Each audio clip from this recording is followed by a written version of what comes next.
forgetting the unbearable pressure of their roles and the racist attitudes of the British media. Charles de Ledesma, London. Republican Senator Lindsey Graham, part of a bipartisan delegation of U.S. lawmakers, now paying a visit to Taiwan. More on these stories, townhall.com.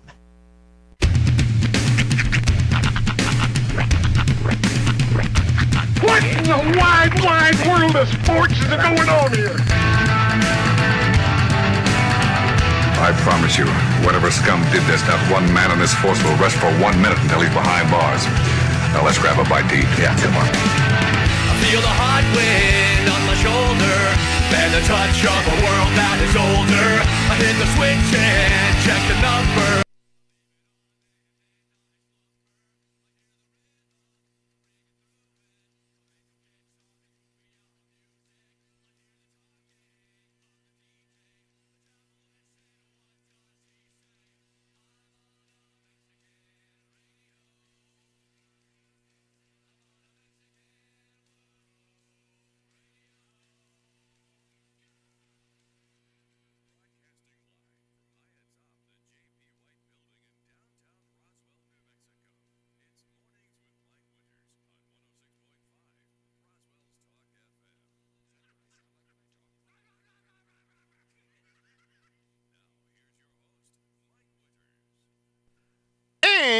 Good morning, one and all. Welcome to Mornings with Mike Winters. I am he. That would be me, Mike Winters. Happy Good Friday, yes, everybody. He is risen. Well, no, wait. That would be Sunday. That's Sunday. Today's the day of. He's having a rough day today. Let's face it. Yes. But yes, Happy Good Friday. Yeah, I never know what's the proper greeting of someone on Good Friday. I don't know. Good Friday? Good Friday. Happy Good Friday. Get you some of that good. Merry Good Friday. I don't know the proper procedures, right. But... Or is it just a Good Friday to you? Good Friday. Good morrow. Good morrow. Good morrow. Good morrow, sir. I don't know the proper... Bully! Greeting to one another on a holiday such as today, but have a Good Friday. But whatever it is, that to you, all right? Yes. Good, have a good, happy, merry, Feliz Nava Good Friday. Mm-hmm. Yes. Feliz Navi Friday. Bueno Viernes. There's my Spanish for the week. I'm trying to find out.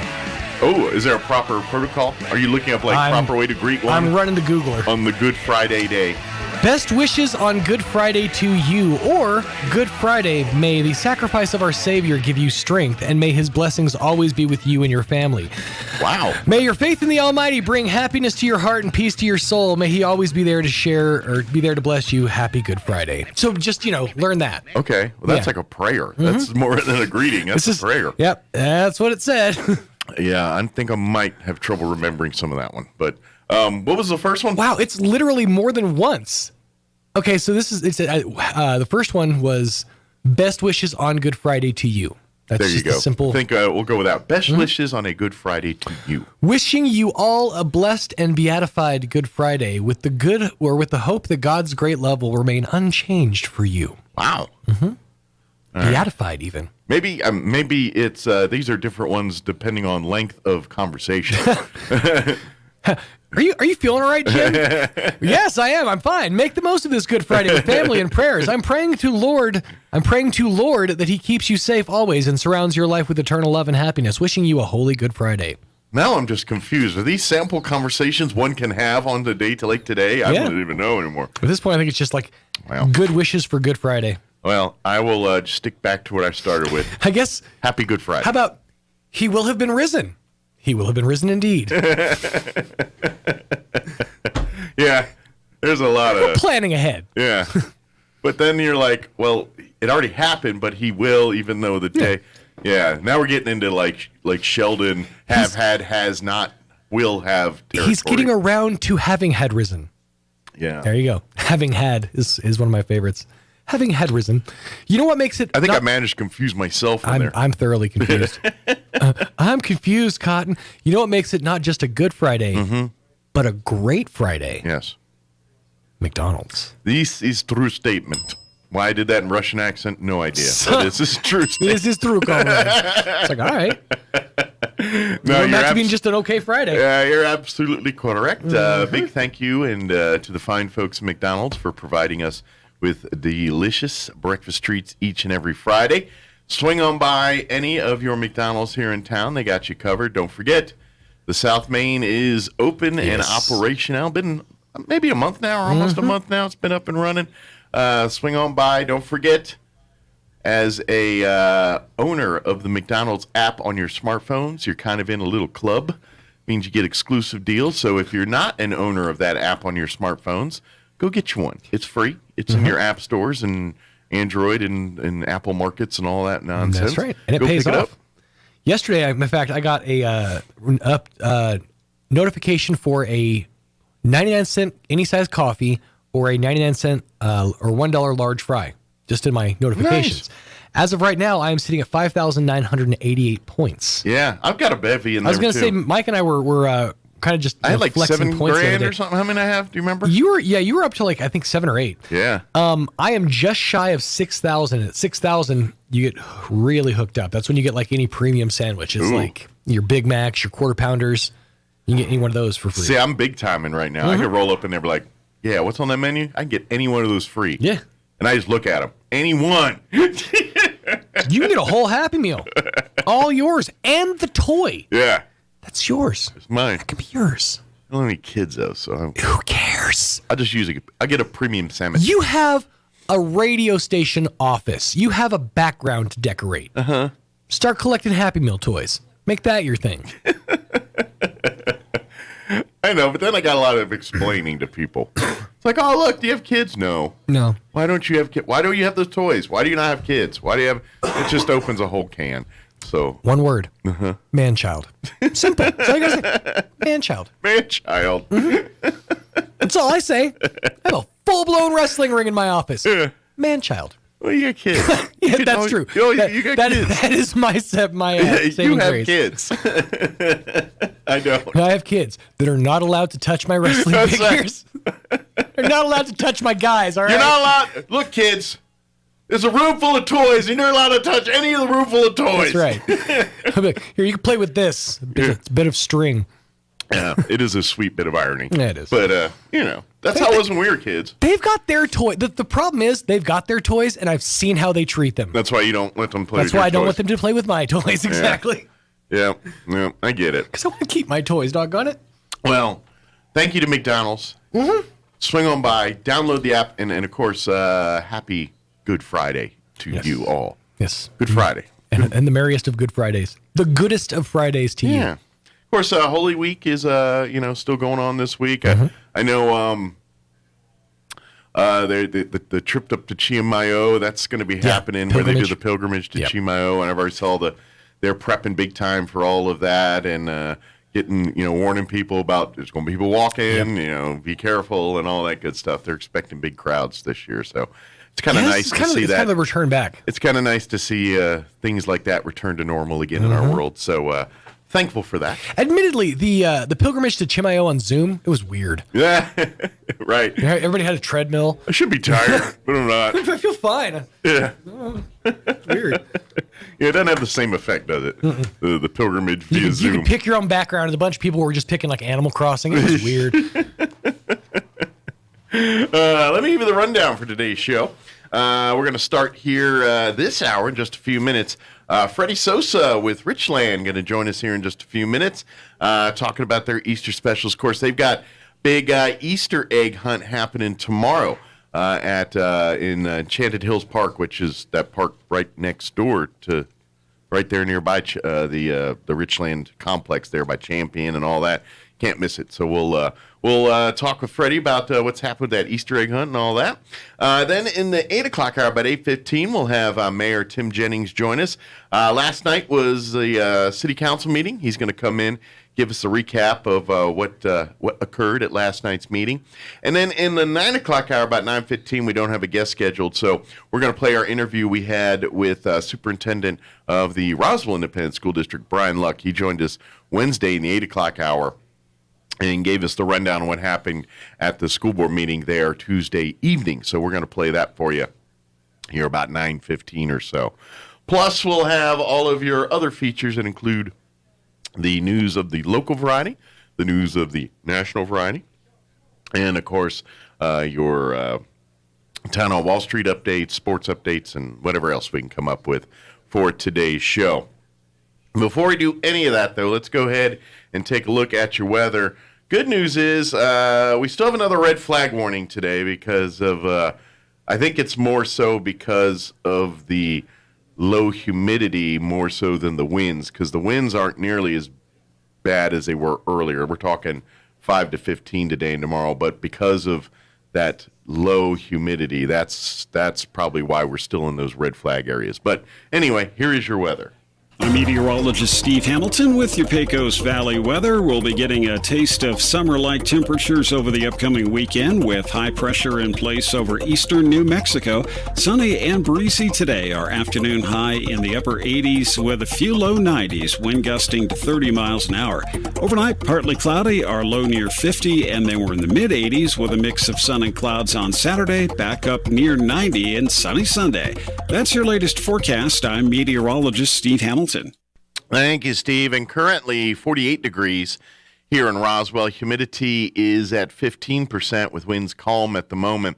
Red flag warning kicked in at 7 a.m. this morning and will remain in effect through 8 p.m. this evening. And I really think it's more due to the humidity levels versus the wind. But either way, it's the fire recipe pretty strong out there today again. So be careful when you're out and about. Don't be throwing the cigarette butts out the window. Don't be doing the welding outdoors or park your cars in the field. All the stuff that they tell you to avoid when fire danger is real high. Don't do it today. But for today, going to be a warm one. Sunny, high near 90 today. Winds will be out of the south, 5 to 15 miles per hour.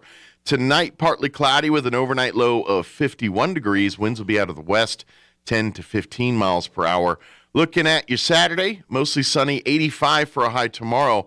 Winds will be out of the northeast, 10 to 15 miles per hour. For Saturday night, mostly clear with an overnight low of 50. Winds will be out of the south, 15 to 20, dropping down 10 to 15 after midnight. And for your Easter Sunday, warm day, sunny skies, high of 89 with northwest winds 10 to 15 miles per hour. For Monday, sunny skies, a high of 84. And looks like next week, we're going to be floating in 90s, around 90, Tuesday, Wednesday of next week, 87 Thursday. It's going to be a warm week all next week. Looks like we're going to be upper 80s, low 90s for a good hunk of next week. So warm weather's here. Drink it in. All right, it is 17 minutes after 7 o'clock. We're going to take a 3.5-minute commercial break, and then Freddie Sosa with Richland's going to join us on the other side. Don't go away. You're listening to Mornings with Mike Winters. Have they found you yet? They're always looking. They work 24 hours a day. They're underground operators, so you probably won't see them coming. They invade 5 million American homes every year. They're looking for yours right now. Termites. They cause more damage than tornadoes, fires, and earthquakes combined. They eat unprotected homes from the inside out every minute of every day. And most homeowners' insurance doesn't cover termite damage. Don't wait until termites find you. Get protected now with the Centricon Termite Colony Elimination System with always active technology. The system provides continuous daily protection against termites, killing termites today and protecting your home in the future. Termites are always looking. That's why the Centricon system is always active. Call Bob Reed Pest Control today for all of Southeast New Mexico. 575-623-5344. Join Church on the Move Good Friday, April 15th from 5:30 to 8:30 p.m. for an outdoor fun-filled family night with a free Easter egg hunt for kids ages 12 and under. Every age group that participates in the egg hunt will have a chance to win prizes, including Nintendo Switches and lots of free candy. Plus, Church on the Move will have a free feeding and petting zoo with over 40 animals, including zebras, llamas, yaks, and kangaroos. Free free mechanical bull, surfboard, blow-up games, and free paintballing for the teenagers. We'll also have our local food trucks on hand with all of your favorite food. Come and join in on this fun-filled family night on Good Friday at Church on the Move, 901 West Brasher in Roswell, starting at 5:30 p.m. Is every bunny ready? The Richland Easter egg hunt is on this Saturday, 11 a.m. at Enchanted Lands Park, right behind Richland, with over 3,000 eggs, candy, prize eggs, and fun for kids of all ages. Then hit the lot at Richland, and while you're browsing the amazing selection of new and pre-owned vehicles, find even more eggs that could score you cool prizes or even a huge discount. Hop on down for all the fun. The Richland Easter egg hunt, Saturday at 11 a.m. at Enchanted Lands Park behind Richland Motors on West 2nd in Roswell. Get egg-cited and ride for the brand. If your car breaks down, no need to cry, because there's always a pal nearby at Big O. At Big O Tires. Locally owned will get you in gear. That's because you've known us for years at Big O. Big O Tires. Don't need to sweat any extra labor. You can always trust a good neighbor at Big O. At Big O Tires. The best service is part of our code. Need a cup of sugar? We're down the road at Big O. At Big O Tires. Now through April 24th, buy 3, get 1 free on Mesa AP3, Mesa HT, Cooper Endeavor, and Cooper Endeavor Plus brand tires. Big O Tires, the team you trust. Installation charges extra. Required on all 4 tires. Disposal fees extra and up to 10% shop fee based on non-discounted regular retail price, not to exceed $35 where permitted. Eligibility may vary. Not valid with other offers. At participating locations, no cash value. Some stores in Missouri, Minnesota, and Kansas are company owned. Make your home a smart home with Smart Home Wi-Fi from Plateau. Now you can connect more devices to fast, reliable Wi-Fi throughout your home. That means faster speeds with no downtime or lag. Enhance your connection, expand your reach, and experience whole home device control and protection with Plateau. Plateau offers true fiber with options starting as low as $60 a month, all with no caps and no hidden fees. Call today, 575-755-1000, or stop by 1001 South Main in Roswell. Get Smart Home Wi-Fi today from Plateau. Tried, true, trusted. Here's a Mornings with Mike Winters fun fact. Due to extreme pressure and weather conditions, it literally rains diamonds on Neptune and Uranus. Stop snickering because I said Uranus. Here's Mike Winters. Or snicker, I don't care, I do. Good morning, it is 21 minutes after 7 o'clock. And joining us in studio this morning from Richland, Freddie Sosa back with us, and also Brady Deering as well. Good morning, guys. Good morning. Good morning. How's everybody doing today? Great. Good. How's life in the car business this morning? Is it getting any better in the world for you guys right now? You know, it's we've done really well at making the best of what's been a weird situation. Handed a lot of lemons, making a lot of lemonade. Yeah. That's kind of the deal going on here. So, right on. Well, good news is you guys are celebrating Easter this weekend. I want to invite folks to come on out. Of course, you guys have been having a pretty good sale going on right now with kind of like you've been having an adult Easter egg hunt like this month, you know, for deals and things on vehicles. Now you're officially going to have a kid Easter egg hunt on Saturday for the little ones. So the big, now don't get me wrong, the big people's Easter egg hunt still going on, but we want to invite the family out this Saturday. Come on out and have some fun with us here too. Exactly. Yeah. So well, first let's talk cars. Talk a little bit about some of the deals you're going on with the Easter egg hunt, and you know, I know inventory is pretty crazy right now, but as far as looking for deals, there's some good deals out there if you know what you're looking for. Yeah, it's right now we got some select new car inventory that's priced. They have stickers marked on them, manager special. Those things are priced at right over invoice, which is really rare in these times right now when everything is either selling for... Everything's kind of inflated value a little bit because of supply and demand. So yeah. Exactly, and our whole mindset now is just kind of change. We like to turn the inventory within 30 days. So any of those new cars that are over 30 days, we're just making sure we're pricing them aggressively. And then tomorrow when we do the Easter egg hunt for the kids, we're actually going to have little eggs in all the cars. And so as you come in to purchase a vehicle, it'll have a prize in there that either gives you a big discount on your car that you're purchasing. Oh, nice. Oil changes, a little bit of flair, Okay. a lot of different things. So will the potential vehicle owner have to do a little searching of their own for the said egg in the car? Yeah, they're going to be random spot. All the cars will have an egg in them. You just got to find it. Okay, so it could be. It's kind of like for our Jeep lovers, how the Jeeps have their little Easter spirit eggs. animal, their Easter egg. Except this time there's an actual Easter egg in it. It's not a metaphor. It's an actual Easter egg that'll be hidden somewhere in the vehicle that you can find and get. So that's pretty cool. And then who knows? You could, perhaps you're going around out there and see a Cadillac, looking there, it's like, oh, there's a big discount on this, or maybe there's a, over. And is this going to be happening at just the GM store? Or is there going to be the deals going on over at the Dodge store too? The Dodge store has some deals going on, but all the Easter egg hunt stuff is going to be over at the GM store. The GM store, yes. Very good. We start over there at what time, Brady? We're going to start at 11 o'clock, but we're going to meet over there at 10:30 a.m. at Richland, and we'll walk over to the park at 11. Okay. Yeah, and of course, the fun part of the day with the Easter egg hunt and all that, that's going to be at Enchanted Hills Park, which is that park right next door to you guys. Yeah, just right behind us. Yeah, if you know where Richland is, Champion Motorsports, and then there's that park that's right there. It's all in that little block of space right there. So come on out. Hopefully, I know the weather tomorrow is supposed to be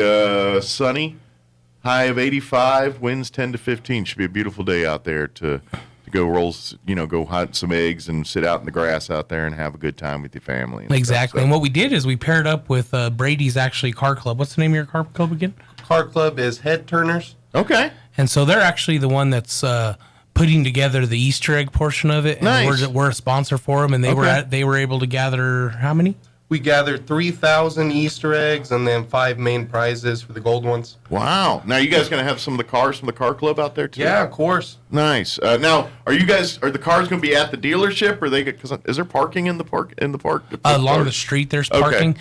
But they'll probably start at the dealership, and all the cars will end up over there. So all the gearheads and car guys, come on out, too. Maybe the kids go roll eggs or play with eggs, and you go check out what's under the hood of some of these cars on the other side over here, good deal. What? Tell folks a little about your car club, in case you want some people wanting to get involved here. Yeah, so Head Turners, we're just a local community car club. We like to get together.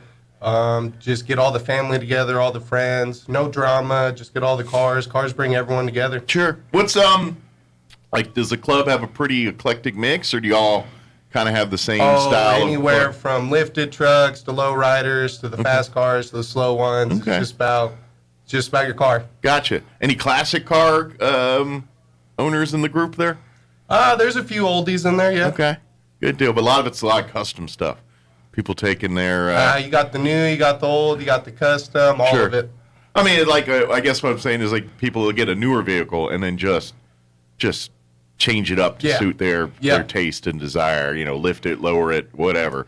Add wings to it, whatever they want to do. A big group of the people in his car club are his age, and so a lot of them are just race car. That's what I love about it, because I love generational. Yeah. The thing that's cool about it is that's where all of them bond. Like if you want to see a multi-generational deal, just get a bunch of car guys together. Exactly. You're going to have the older folks that are got their 57 Chevys and their okay, I ain't gonna lie, the cool cars like your Barracuda, your Goats, all these cars, those classic big hot rods and all that. Those are cool to look at. But then you got probably guys like my age. It's kind of has a foot in both worlds. Yeah. Because I grew up in the world where at the time the Ford Escort was one of the more popular vehicles in the world, and we had so many high school kids try to fix up Escorts. And I mean, they're fine economical cars that got people to and fro, but sexy factor was not part of the Ford Escort. You know what I'm saying? And so these kids in high school, when they go and they put back in the day, the cool things were to put those god-awful, over-the-top windshield wipers with the weighted deals on them, but they pick colors like hot pink and lime green. And then they put curb feelers out on the sides of the Escorts. You know what curb feelers are? those little sticks. Sticks that yeah, poke, those little sticks that kind of flop. They look ghetto. They don't look good, but they kind of like. I guess people thought they looked kind of slick or something. And it basically it's to tell you, to teach you how to drive when you're too close to the curb. It's supposed to wiggle and make a bunch so you of noise. don't curb your rims. But people would like get neon versions of those and try to make it look. And then of course they would lower it, but they do it themselves, and it looked not right. Yeah, there's a few people in the car club that need that. Yeah, I'm pretty sure. Like if you lower your vehicle or do something, and the back wheels bend out at that weird angle where the bottom's wider out than the narrow in the inside, then you probably didn't do it right. No, I'm just telling you, that's. But we had a lot of that back in those days. So I mean, I get it. You get the both, where you get the folks that are taking, like especially they'll take like Japanese style, your Hondas and all that, and love to do the ground effects and soup up the engines and all that kind of stuff. So it's kind of a mix of all that. That's where I'm in that foot. So yeah, come on out, meet the guys, and of course, if you're interested in being a part of the club, come on down, talk to them. I'm sure y'all guys are always looking for new folks to come always and looking for hang out, and because the car clubs are kind of more of an information exchange as much as, you know what I mean? Because like you guys are always searching for parts, like especially exotic or weird stuff, and the things that aren't just out on the shelves everywhere. So I would imagine that's kind of a networking for you guys. It's like, yeah, definitely. I was over here and I saw that gearbox you're looking for or whatever it is, So pretty cool. So come out, meet the car club, and then come check out some cars, and of course bring the kids. Like you said, what did you say? How many eggs was it? 3,000. 3,000 eggs. And some are going to have some great prizes in there. Of course, it's going to be a ton of candy and fun and all that stuff. So. Yeah, Richland's throwing in a few big cash eggs. Okay. Yeah, it's just going to be a good time. We'll have a couple Easter bunnies running around there for the kids to take pictures with. So you want to get your Easter pictures with the bunny. And like I said, it's going to be out in the parks. It's a beautiful day. So if you want to kind of do your own family activities while you're as part of this, maybe bring a picnic basket or, make a day out in the park with them, hang out, do the Easter egg hunt, maybe have the kids go and play and run around, do some Frisbee, have lunch, whatever, Yeah. All that kind of stuff. So Saturdays we tend to be a little bit busy, but it's cool when it's a party at the same time. So yeah. We like doing stuff like this. Yeah, absolutely. And of course, if you're looking for vehicles, I mean, like we said earlier, it's the land of supply and demand's a little goofy right now, but you guys are still getting inventory. We're getting about a truck a week in right now, which 7 to 8 cars a week. And it's crazy. So the stuff's selling as they're coming off the truck. Sure. If they're not already pre-sold, we have probably about 10 HD trucks that should be here within the next 2 weeks. Okay. We have a few Yukons and Tahoes that are in transit. So it's if that's stuff that you're looking for, come on down and let's start getting your name on some lists, because this stuff goes faster than I've been in the car business for 16 years and I've never seen anything like this. I get when you're talking, I just all of a sudden got an image in my head, and it reminds me of like school days. Like, you're in lunch in school and you're all sitting around the table, and then like somebody's like wanting some of your tots or something, and you do the old dibs and you lick it and slap your tots kind of thing. That's how you are with cars now. I feel like there's like this truck rolling up and there's like 10 people just running out of nowhere, licking their hands, about to smack trucks, going dibs. Just when you were talking about that, I got that image in my head. It's exactly how it is nowadays. I figured that's how it was. But here's the good news is that if you're really looking for a new vehicle, the way to go, the move right now is to pre-order. Exactly. That's the way to do it. And if you're looking for a new vehicle, because I know some people, I get it. You're like, no, you know what? I want a Tahoe, and I want a 2022, and I want it this way, and this is that time in the world now where you can do it that way. There's not a whole lot of times where you walk into a car dealership and you get exactly what you want. Yeah. And so ordering a vehicle is stuff a lot of people have never even considered. But you can actually build it the exact way you want it without there being any type of settling. Mm-hmm. And for a lot of customers, that's something that they've never experienced. Sure. So if you're let's face it, we're in a world of waiting right now. Well, then wait for something that exactly you wanted. Then, if you're going to be, it's going to be a while before I get a new car anyway, because it's sitting waiting for a chip and somewhere, whatever that reason is, and say, well then if I'm going to wait for something, let's wait for what I exactly wanted. So yeah, you could literally go into the store here and talk to the sales guy and, all right, what color interior do you want? Do you want leather? Do you want cloth? All right, hey, what do you want for your surround sound, your sound system? Let's do, you know what I mean? And next thing you know, that that car is built for you, literally and figuratively. Exactly. It's there for you, and so I ain't gonna lie, as a guy, I'm in late 40s, pushing 50. That's one of those things you always feel like that's for like rich people. I don't do that kind of thing. Ordering my personal car. I just roll up on the lot and pick one that I kind of like. You know what I mean? Exactly. That's rich people move right there. Well, and another thing that's crazy is the new body style Silverado and GMC just came out, and so those were for reserve orders only when they were done. Okay. And so we actually have one that hit the lot that the person who ordered it isn't taking, and so now we actually have a 22 new body style. With the new big screen in it that's available for purchase on the lot currently, which all the first ones should be set aside for sold orders. Gotcha. This customer just decided to wait. This one, I had a truck fall off the truck today. Yeah. Come on down and get a deal. No, but seriously, that's pretty cool. So if you haven't seen one of those trucks yet, come on down to the lot. We actually have one that's available to look at. Yeah. And it's real cool to see General Motors go real high technology. That's been something not necessarily that they're known for. Sure. And this is a big technological advance on the interior that GM way overdue. Sure. There we go. Well, and that's just it. It's the way of the future here, and all the car industry is going that way, where they're going towards designing vehicles that are more fuel efficient, more advanced in this way. So that's the way of the world. We're going to be seeing this across all brands if you're not already seeing it. You know what I mean? And like you said, GM's picking up on that, and they're going to be doing because let's face it, their competition's doing the same thing. You know what I mean? And so they're all going to be doing it. And that's if they aren't already are. But I'm saying it's going to be the way of the future. Who knows? We could be by the time we're old men here, they might be talking about hovercraft floating cars or something. The way it's going.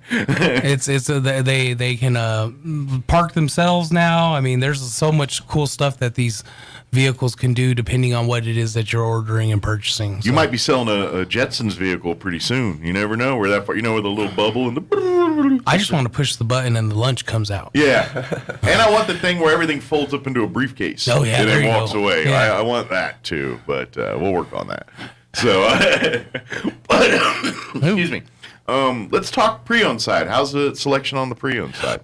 Pre-owned side, we've done pretty good. Brandon Johnson, our used car manager for both stores, he's done really well on keeping that inventory flowing. Sure. But one of the biggest things we like to put out there is that we are still buying trade-ins regardless of if you're buying a vehicle from us. So, yeah, and the values are still in the favor of the seller, right? Exactly. Now. Yeah. And so this stuff is coming. What we've realized through the pandemic, I mean, and I guess that word just kind of disappeared on everybody. But I think we're just tired of saying it, yeah. and hearing it, and being a part of it. But what we learned through that is that people didn't need as much as they had.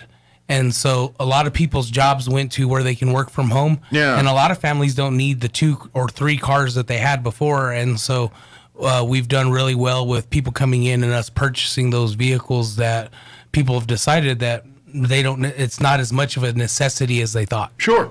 Yeah, I imagine you get a lot of people that are kind of, looking at their own world and saying, do I really need 3 vehicles in the house when I only got 1 driver and kind of things like that. And so for their own finances and things, like you said, and so there's some advantages to take it, for people looking for vehicles to take advantage of some of that stuff. Yeah, so. And so it's we've done really well with advertising that, and we probably are doing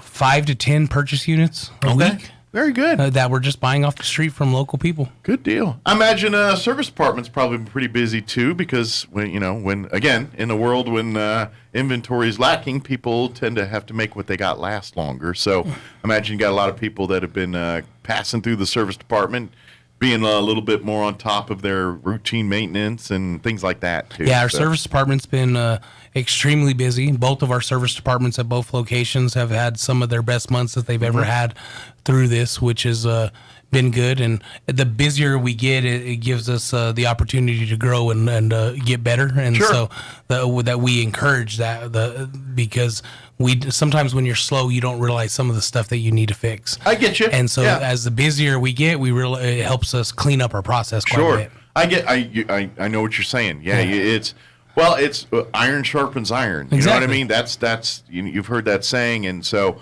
sometimes you don't get better unless you get tested. And imagine everybody in this world's been tested in one way, shape, or form, and so so it makes your guys get good at streamlining stuff but even like inventory and stuff like that, it's probably a different philosophy in the pandemic world, you know what I mean? Like keeping parts in store and things like that. You almost, the manager and stuff have to change their philosophy a little bit to kind of keep with the times. And things well, the like biggest that. thing through this right now is just making sure you're super transparent in what's happening. Yeah. Because yes, there's parts issues with getting stuff in. Yes, it's hard to get your cars that you order in a timely manner.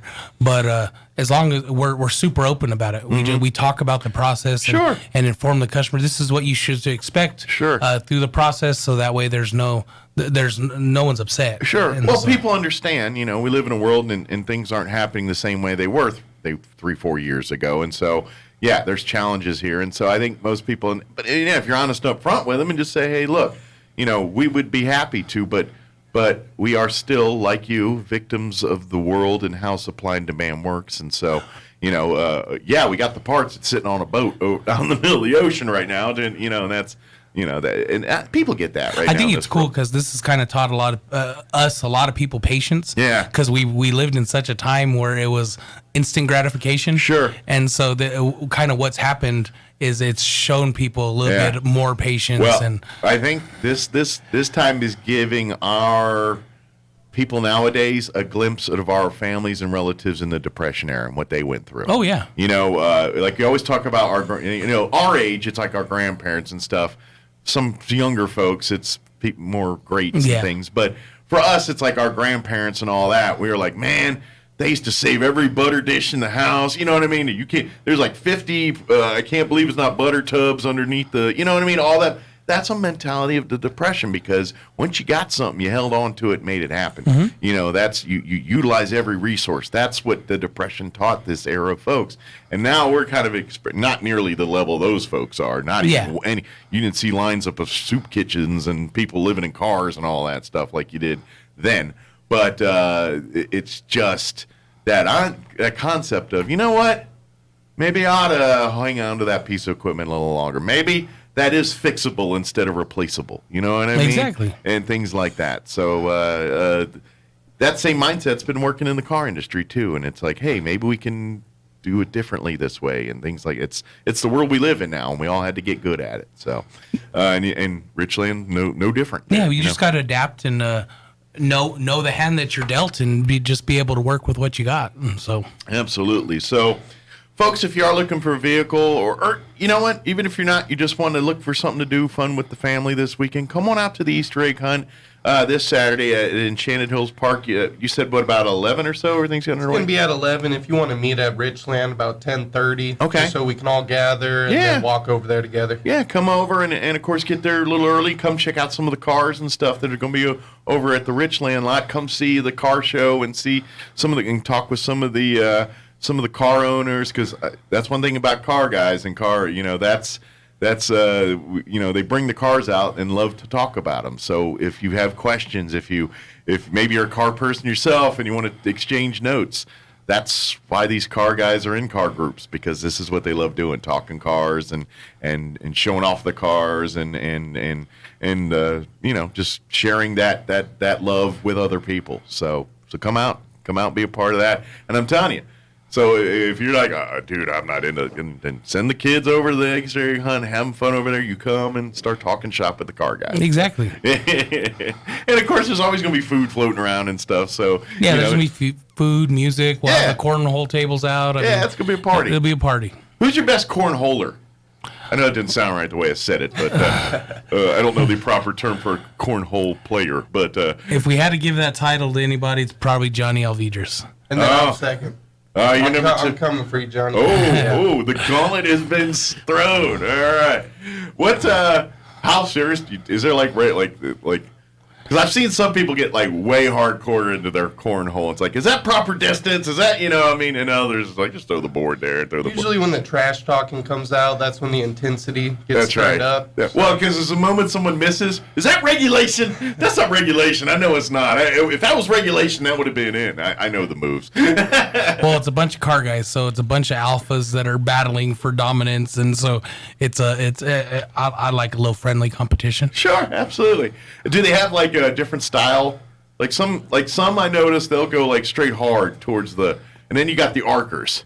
Like some cornhole people, it's like the A to B dart tile, but then you got the rainbow ones that you're just like they're just dropping air bombs. They're like, all right, hole, and I don't know if they're doing like some kind of math in their head, but they just arc it up about 10 feet in the air, and all of a sudden, boom, and just sinks in that hole like a swish in basketball, and you're like, oh, you son of a... Anyway, I didn't know if you had people that kind of did both. Or... It's kind of a group of guys, and both of them kind of go each way on that thing. Okay. But it's cool because we'll just have it out, and then customers will start playing. Yeah. It's just, people have dreaded going to car dealerships for so long, and we just try to put out an atmosphere that just makes it more fun than it is anything else. I'm telling you, it's like Hank coming over to your buddy's house. Like every single time you're sitting there and like, hey, you're at the service. I'm sure you're getting an oil change. Okay. And you're sitting there waiting. Hey, you want some chicken? Hey, it's just stuff like that happens. You need food? You need food? Yeah. Hey, come on over. You want some pizza in the back? You want some pizza? You just want to hang out? And that's kind of how you guys roll over there. So come be a part of that. Come hang out. Come school these guys. You think maybe you're like, oh, they don't know anything about cornhole, and you roll up in there and go recognize, go regulate up in there. And we have a couple other events planned throughout the summer months that hopefully we'll do a cornhole tournament on a Saturday, a couple car shows during the summer. So nice.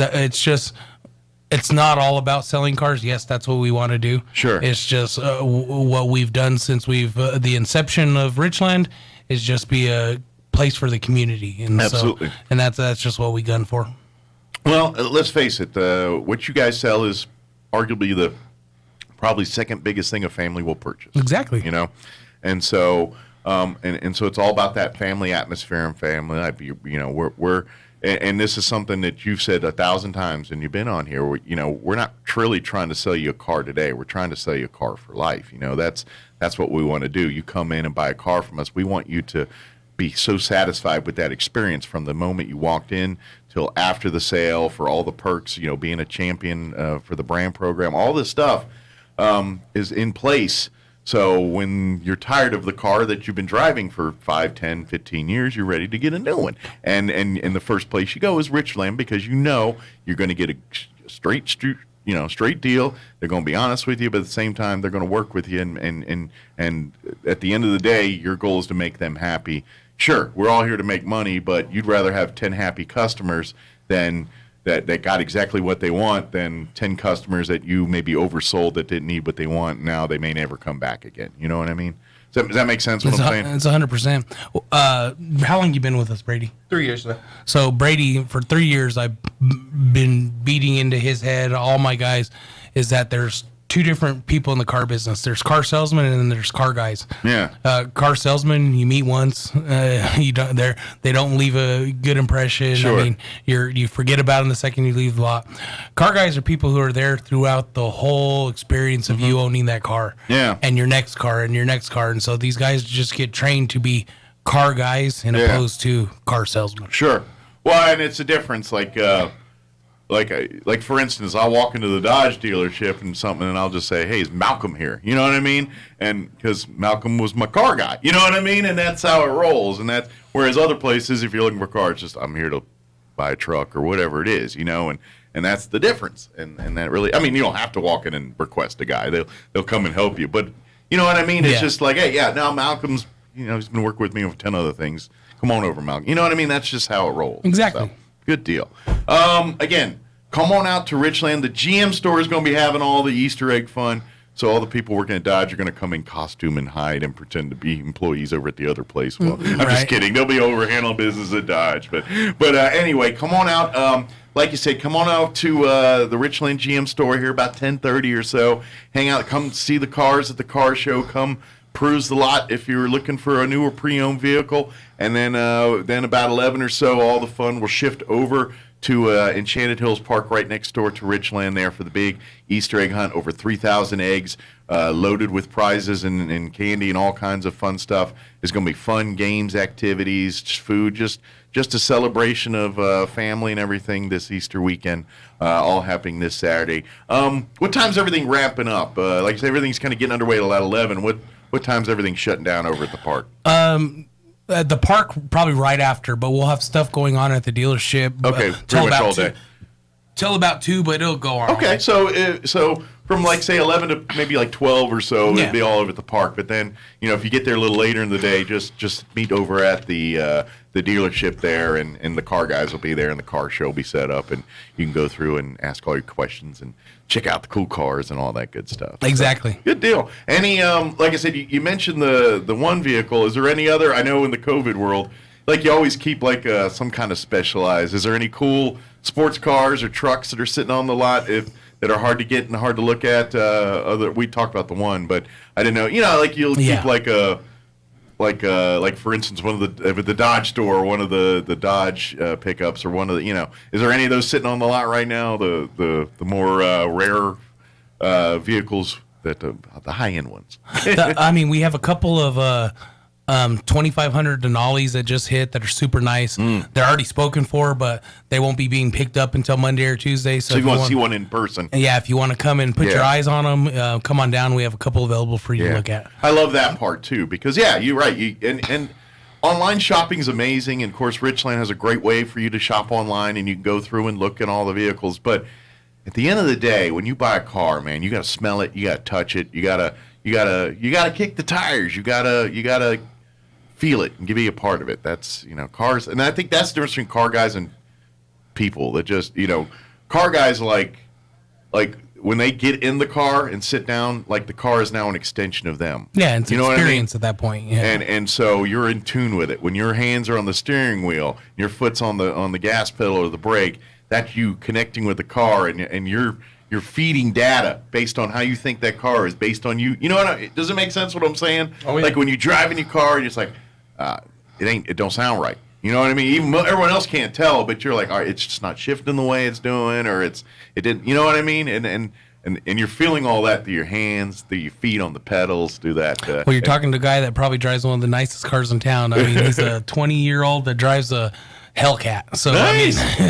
Dang. Nothing but smoke behind me. Yeah. Car business was pretty good. So on those Hellcats, you got a discount, I'm sure. But no, that's great. Good for you, man. Yeah, that's appreciate good. it. Good deal. How much work have you put into that car? Since you've owned it? Not much, to be honest. Probably didn't have to. Tires. A lot of tires. A lot of money in tires. Yeah, It's he's just- going through He tires. goes through 4 tires in 6 months.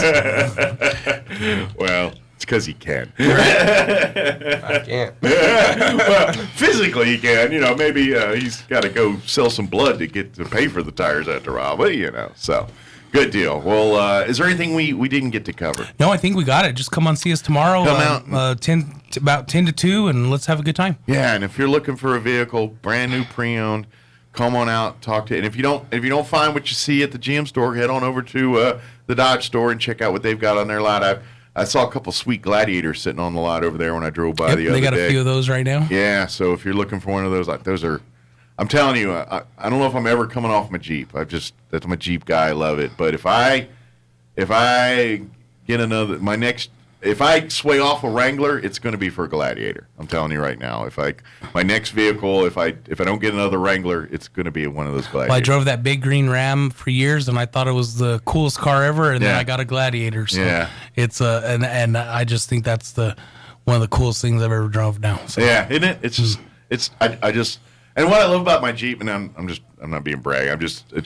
I love it because it's the one vehicle that I feel like I'm in a big vehicle, but it drives around like a little vehicle. Yeah. Does that make sense? Exactly. And I love that. I love that I can whip in and out of parking spaces, but don't feel like I'm sitting in a little tiny Matchbox car. Exactly. Either, It's very cool. So thank you guys. Thank you very Appreciate it. much. Thanks for having us. We'll see you this weekend, and come on out to Richland, and don't forget, if you've bought a vehicle any time in Richland's history here, you're riding for the brand. You're part of the champion program.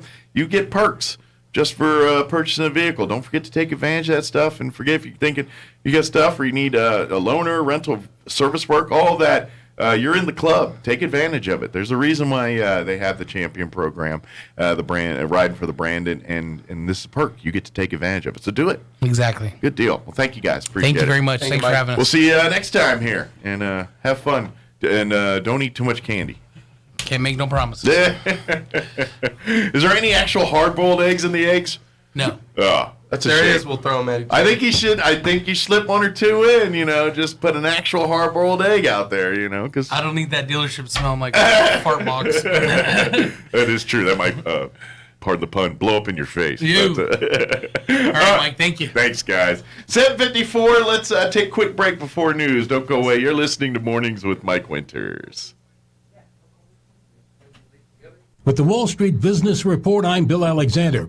The number of people seeking unemployment benefits went up last week, but remained at a historically low level, reflecting a robust U.S. labor market with near record high job openings and few layoffs. Jobless claims rose by 18,000 to 185,000, the Labor Department said Thursday, after nearly touching the lowest level since 1968 in the previous week.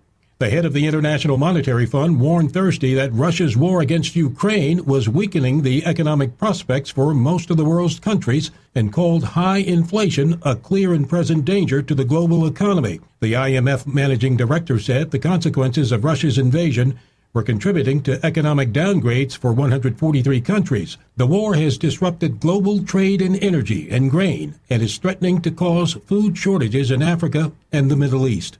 For the Wall Street Business Report, I'm Bill Alexander in Washington.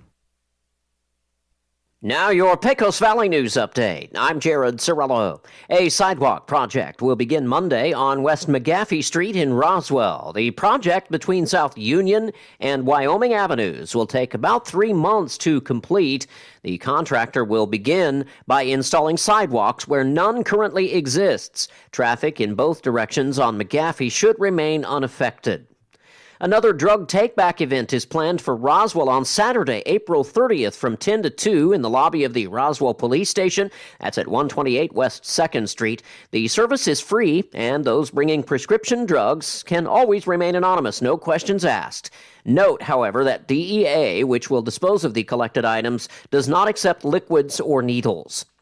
And Carlsbad and Eddy County firefighters have been helping with firefighting efforts in the McBride fire, which grew to 5,800 acres by Thursday. Mandatory evacuations had taken place in Ruidoso and Nogal Canyon to the north. You're up to date. I'm Jared Cirillo. It's time for the Chavez County Sports Reports. Some scores from the Diamond yesterday and some district opening scores. In fact, it was the district opening games for the Roswell softball team playing at Carlsbad. That's tough to kick things off, and Carlsbad ends up winning the doubleheader, staying undefeated, winning the first game 7-6, 9-3 in the second game. That first game, Roswell actually scored 3 runs in the 6th inning to tie the game before Carlsbad got the winning run in the bottom of the 7th. The Roswell baseball team not nearly as good, getting blown out by Hobbs 13-3 and 20-0. The Goddard baseball team wins its district opener yesterday against Lovington by a score of 11-1. The Rockets 8-9 overall, 1-0 in district, will be playing a doubleheader at Lovington today, starting at 5. Sports Report brought to you by DSI. Call DSI for all your office technology needs. I'm Eric Butler at Roswell's Talk FM 106.5. The Pecos Valley Artesian Conservancy District is looking for a qualified field technician to join their team. The PVACD conserves the waters of the Roswell Artesian Basin with lands located in both Chavez and Eddy counties. Please visit their website at pvacd.com for requirements and job qualifications or for more information on this great career opportunity. Resumes can be submitted at the PVACD office located at 2303 East 2nd Street in Roswell. The Pecos Valley Artesian Conservancy District is an equal opportunity employer. Join Church on the Move Good Friday, April 15th from 5:30 to 8:30 p.m. for an outdoor fun-filled family night with a free Easter egg hunt for kids ages 12 and under. Every age group that participates in the egg hunt will have a chance to win prizes, including Nintendo Switches and lots of free candy. Plus, Church on the Move will have a free feeding and petting zoo with over 40 animals, including zebras, llamas, yaks, and kangaroos. Free mechanical bull, surfboard, blow-up games, and free paintballing for the teenagers. We'll also have our local food trucks on hand with all of your favorite food. Come and join in on this fun-filled family night on Good Friday at Church on the Move, 901 West Brasher in Roswell, starting at 5:30 p.m. When it comes to the security of your home or business, you want a local company,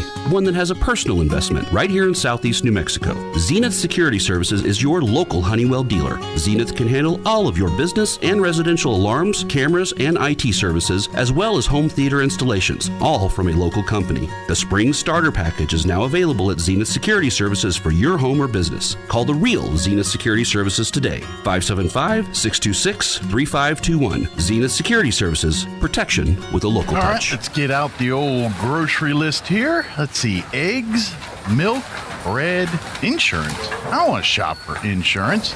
Fortunately, you don't have to. George Gandy Insurance is here for you, shopping and comparing rates from different insurance carriers to save you money, time, and hassle. Visit a George Gandy Insurance location near you today. We keep you covered. George Gandy Insurance. Here's a Mornings with Mike Winters fun fact. The catfish has over 27,000 taste buds. Do you think they prefer fried or blackened? Here's Mike Winters. And good morning. Closing in on 8 o'clock. Stay tuned next hour. We'll have Mayor Tim Jennings join us, recapping last night's City Council meeting. Being Good Friday, I want to let folks know if you've got business over at the county offices, they are closed today in observance of Good Friday. So they'll be closed today, but reopening next week. So if you got any business there, take care of it there. All right, it's 8 o'clock. You're listening to 106.5 Roswell's Talk FM, KEND, or Roswell, New Mexico. We'll be back. News this hour from townhall.com. I'm Rich Thomason. The Russians continue their relentless assault on Ukraine amid signs of retaliation for the sinking of a key warship in the Black Sea. The vessel went down after Ukraine's military claims to have launched a missile attack. The BBC's Dan Johnson is in Lviv. Russia says the cruiser sank in rough seas as it was being towed to port after a fire on board left it severely damaged and forced the crew to abandon ship. Ukraine claims the Moskva went down after being hit by its missiles. Either way, it's a major loss for the Russians and a propaganda victory for the Ukrainians. The image of the flagship of Russia's Black Sea Fleet being told to go away by Ukrainian soldiers at the start of the war made it onto billboards and postage stamps. The fact it now lies at the bottom of the Black Sea is being described as a big blow for the Russian Navy, which hasn't lost a ship so big and powerful for many decades. The Russian Defense Ministry vowing to step up the scale of missile attacks on Kiev while the siege of Mariupol drags on. The UN World Food Program says residents there are starving. More than 150 Palestinians said to have been injured. Clashes on the Temple Mount, home of the Al-Aqsa Mosque complex in Jerusalem. It is a 3-day holiday weekend for Wall Street traders. U.S. financial markets were closed for Good Friday and will reopen on Monday. Investors gave mixed reviews to earnings from 4 of the nation's largest banks, and inflation worries continue to hang over the markets. For the week, stocks posted losses. The Nasdaq fell by 2%, the S&P 500 was down a little more than 1%, and the Dow slipped 0.3%. Correspondent Greg Clugston. Tesla chief Elon Musk suggesting that he has a plan B if his $43 billion bid to acquire Twitter doesn't pan out. But what the plan is, that's a mystery. More on these stories, townhall.com. When I adopted her, she was a mess. Scabs, itching, licking, missing fur, hot spots, a thin, dull coat. So I take the dog to the vet for the standard run-of-the-mill tests and treatments. No results. I hear your advertisement on the radio. DINOVITE.com. So I get the 5-pound box of Dynovite and the Lico Chops within a 4-week total. Instead of a German Setter, I have a German Shepherd. Sheba is 105 lean pounds of shiny, smooth, happy dog for life because she gets fed Dynovite. And the results, they're just incredibly outstanding. And she loves it. When you rescue a dog, you have to do the right thing. You've got to feed them right for life. Do the Dynovite. Dynovite for life. You won't believe how happy your dog will be. 859-428-1000. DINOVITE.com. A new kind of coronavirus test. The Food and Drug Administration has issued emergency use authorization for what the FDA says is the first device that can detect COVID-19 in breath samples. The device is called Inspect IR COVID-19 Breathalyzer. The FDA says the device is about the size of a piece of carry-on luggage, and it can be used in doctors' offices, hospitals, and at mobile testing sites. The FDA says the test can provide results in 3 minutes. According to the FDA, the device is 91.2% accurate at identifying positive test samples and 99.3% accurate at identifying negative test samples. Mike Gracia, Washington. French presidential candidate Marine Le Pen vowing to regulate the ritual slaughter of animals if she's elected, saying that she wants to stop animal suffering. Le Pen proposes that animals be stunned first. Some religious Jews and Muslims object. News and analysis, townhall.com. The third time, not the charm for NASA trying to prepare for a lunar launch. NASA's third attempt to fuel its huge moon rocket for a countdown test has been thwarted by a hazardous hydrogen leak. Fuel had just begun loading into the core stage of the rocket Thursday when the leak cropped up at the Florida launch pad. The first two tries were also marred by vexing equipment trouble. Before all these problems, NASA had been targeting June for the launch debut of the Space Launch System rocket. Officials are now assessing their next steps. Rhonda Rockster reporting. U.S. lawmakers visiting Taiwan have made a pointed and public declaration of their support for the self-governing island democracy, while also issuing a warning to China.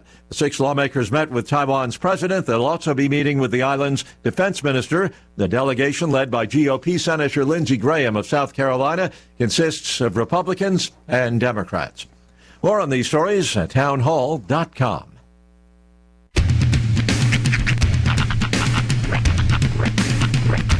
What in the wide world of sports is going on here? I promise you, whatever scum did this, not one man in this force will rest for 1 minute until he's behind bars. Now let's grab a bite to eat. Yeah, come on. I feel the hot wind on my shoulder and the touch of a world that is older. I hit the switch and check the number. I hear the rhythm ringing through it. Flamenco guitar and cumbia music. I hear the talking of the DJ. The travel said, what does he say? I'm on a Mexican radio. I'm on a Mexican radio. Broadcasting live from high atop the J.P. White Building in downtown Roswell, New Mexico. It's Mornings with Mike Winters on 106.5 Roswell's Talk FM. Is that what I sound like when I talk? Now, here's your host, Mike Winters. And good morning. It is 6 minutes after 8 o'clock. Welcome to hour number 2. The Deuce. Mornings with Mike Winters, right here on 106.5 Roswell's Talk FM. Happy Friday. Yes, sir. Happy Good Friday to everybody. Happy Fantastic Friday. Yeah. Fantastic Good Friday. But anyway, hope you're having a great day. For those that are enjoying the day off, enjoy. School, no school for the kids today, as it is being Good Friday. So for those that are enjoying the day off, enjoy. Yeah. And don't forget the reason for your not being at work today. Absolutely. Yeah. So chocolate bunnies, colored eggs. I need to go do the Google search at some point on how bunnies got associated with eggs and Easter eggs. It's the I had heard one time the Easter. It's basically like a European thing that rabbits signify like newness or something like that. And it's like the pagan holiday originally was like bunnies were part of the pagan side of the holiday, and then the eggs are the rebirth. That's like the tie-in with with the resurrection and all that. Okay. As I've understood it, it's like the sign of like rebirth, and like the chicken becomes the egg, becomes the chicken, But or I could be completely pulling that out of my keister, but I swear I've heard that somewhere. But no one's explained how the rabbit made the egg. I'm just the egg. Well, the eggs are the tie-in with the Christian side of things. The bunnies are the tie-in with the pagan side of things. Well, who's the person that said the bunny brings the eggs? Hans Christian Andersen? I don't know. That's where I'm like, all right, where did that part get a little fuzzy? But anyway, I do love Robin Williams' bit about that. He's like, yeah, how do we go from, Jesus Christ, his death and resurrection to chocolate bunnies colored eggs? It's like, it would be a lot weirder if we were just, come on, go spreading raspberry jam around the yard. Like, come on, kids, we're looking for Jesus. The story of the Easter Bunny is thought to have become common in the 19th century. Rabbits usually give birth to a big litter of babies called kittens, so they became a symbol of new life. Legend has it the Easter Bunny lays, decorates, and hides eggs as they are a symbol of new life. Well, see, this is where cuteness wins out every time. Because, yes, rabbits produce a lot, right? Yeah, they multiply, as they say. So do cockroaches. It's true. That is true. Why aren't we celebrating Easter with cockroaches? Bunnies are cuter. Exactly. Now I will tell you this. I don't know if there's still any left, but I'm gonna go look because I have to do some Easter shopping today. There's a cake up at the Walmart, and I love saying it like that, but there's a cake up at the Walmart that is absolutely disturbing, and I can't put my finger on. I think I know what they're going for. Okay. But it's messed up. And if anybody's seen this, you know exactly the one I'm talking about. It's a chocolate loaf cake, and it's sitting right in the front. And it's got a plastic bunny face on the front. You had me at loaf. Right. Hold on. It's got a plastic bunny face on the front. And what I can only ascertain, in the back, rather than like a fluffy bunny tail, you see what, to me, looks like an emerging egg. Oh, like it's birthing an egg out the back? Yeah, but it's not like in there. There's not. I don't. Maybe there is. Maybe there's like a special treat in its butt. I don't know. But from what I can see, it looks like just like a plastic piece, just like on the front. So is it like a rectangled loaf with a plastic bunny head on something, and then what appears to be an egg protruding out the back? Like what's the word I'm looking for? Prolapsing. Like it's being laid. Yes, like it's in the process of being laying laid. an egg. Okay. Yes, it's prolapsing out of the birth canal of a rabbit. Yeah, that is it's disturbing. Messed up, and I'm like, what? I don't. There are some things that I just don't get, and I get that they're not for me. I understand that. Yeah. Like the king's cake. I've never understood the concept of, you get the big ring cake, and it's somebody found a little baby in the. Yeah, and again, good luck. That's like a Mardi Gras thing, I know. But yeah, and I get it. It's like a whole tradition for a certain group of people, but yeah. The emerging egg out of the bunny's butt is just that's a bridge too far for me, man. I'm just not ready. I feel like if I'm going back to the cake you described here. I hope it's still there. I want to take a picture of it today. Now I almost feel like that's someone who's like if Picasso was making cakes. That's what's coming out. You know what I mean? Well, that's the thing. It wasn't just the one. There was like several in like a line, and it was the same. Like I checked. I was like, is that okay? Maybe there was just like a cake artist in the back that was bored and was like, I'm just going to mess with this one. Yeah. It was all of them. Yeah. So I don't know. I just wondered, how art, you have art, paintings. I was like, Sandoval? Paintings. Okay. And then you have paintings, and you're like, okay, I look at that's a picture of a boat, on a lake, and you're like, all right, I got it. Right. And then you get into the avant-garde Picasso, like there's a head here and a triangle over here, and you're like, that's the struggle of man. Like, okay. Right. I feel like that's what this person's doing with the cakes. Like they're saying, yeah, I want to get a hold on. I want a paganistic, ritualistic version of an Easter cake that represents, and they came up with a box with an Easter head. Jameson, what in God's name have you done with this cake? Yeah. The duality of man, sir. Yeah. That's just kind of what jumped into my head was the duality of man, some dude making a bunny cake. I feel like that's what's going on there. It's one of those. Right. Like the night shift guys trying to get all I'm going to this is an impressionistic. What I've done here, it was explained over triangled fingers. Yes. Well, what I've done here, you see, is I took the rules of the Impressionism and applied them to Surrealism and came up with this cake here. And you're like, what? I borrowed influences from Jackson Pollock. As you can see, I just basically flung the brush towards the cake. It's Pablo Picasso, Jackson Pollock, and meets Bob Ross. Bob Ross. Meets Norman Rockwell. But anyway, yeah, I'm thinking that's what's going on there. It's just so weird. It tripped me out, man. I was like, I maybe it's a thing. Maybe that's like a traditional cake design that I don't know about. But it just threw me off. Yeah, it was very off-putting. You know, the one thing I had that was very weird years ago that to this day disturbs me in the cake world. Someone brought a cake to I don't even remember the deal. It was Boy Scouts or something. Okay. Someone brought a cake. The cake was decorated and shaped like a carrot. Okay? Okay. So it was a carrot cake.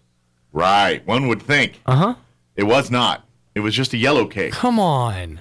But that messed me up. I'm like, that's such a downer. I thought it was going to be carrot cake, and then I took a piece. I'm like, that's not carrot cake. Now, I'm not a big carrot cake fan, so it wasn't like. I'm a huge carrot cake fan. But if one's going to make a cake that looks like a carrot, by golly, you better make a carrot cake. You know what I'm saying?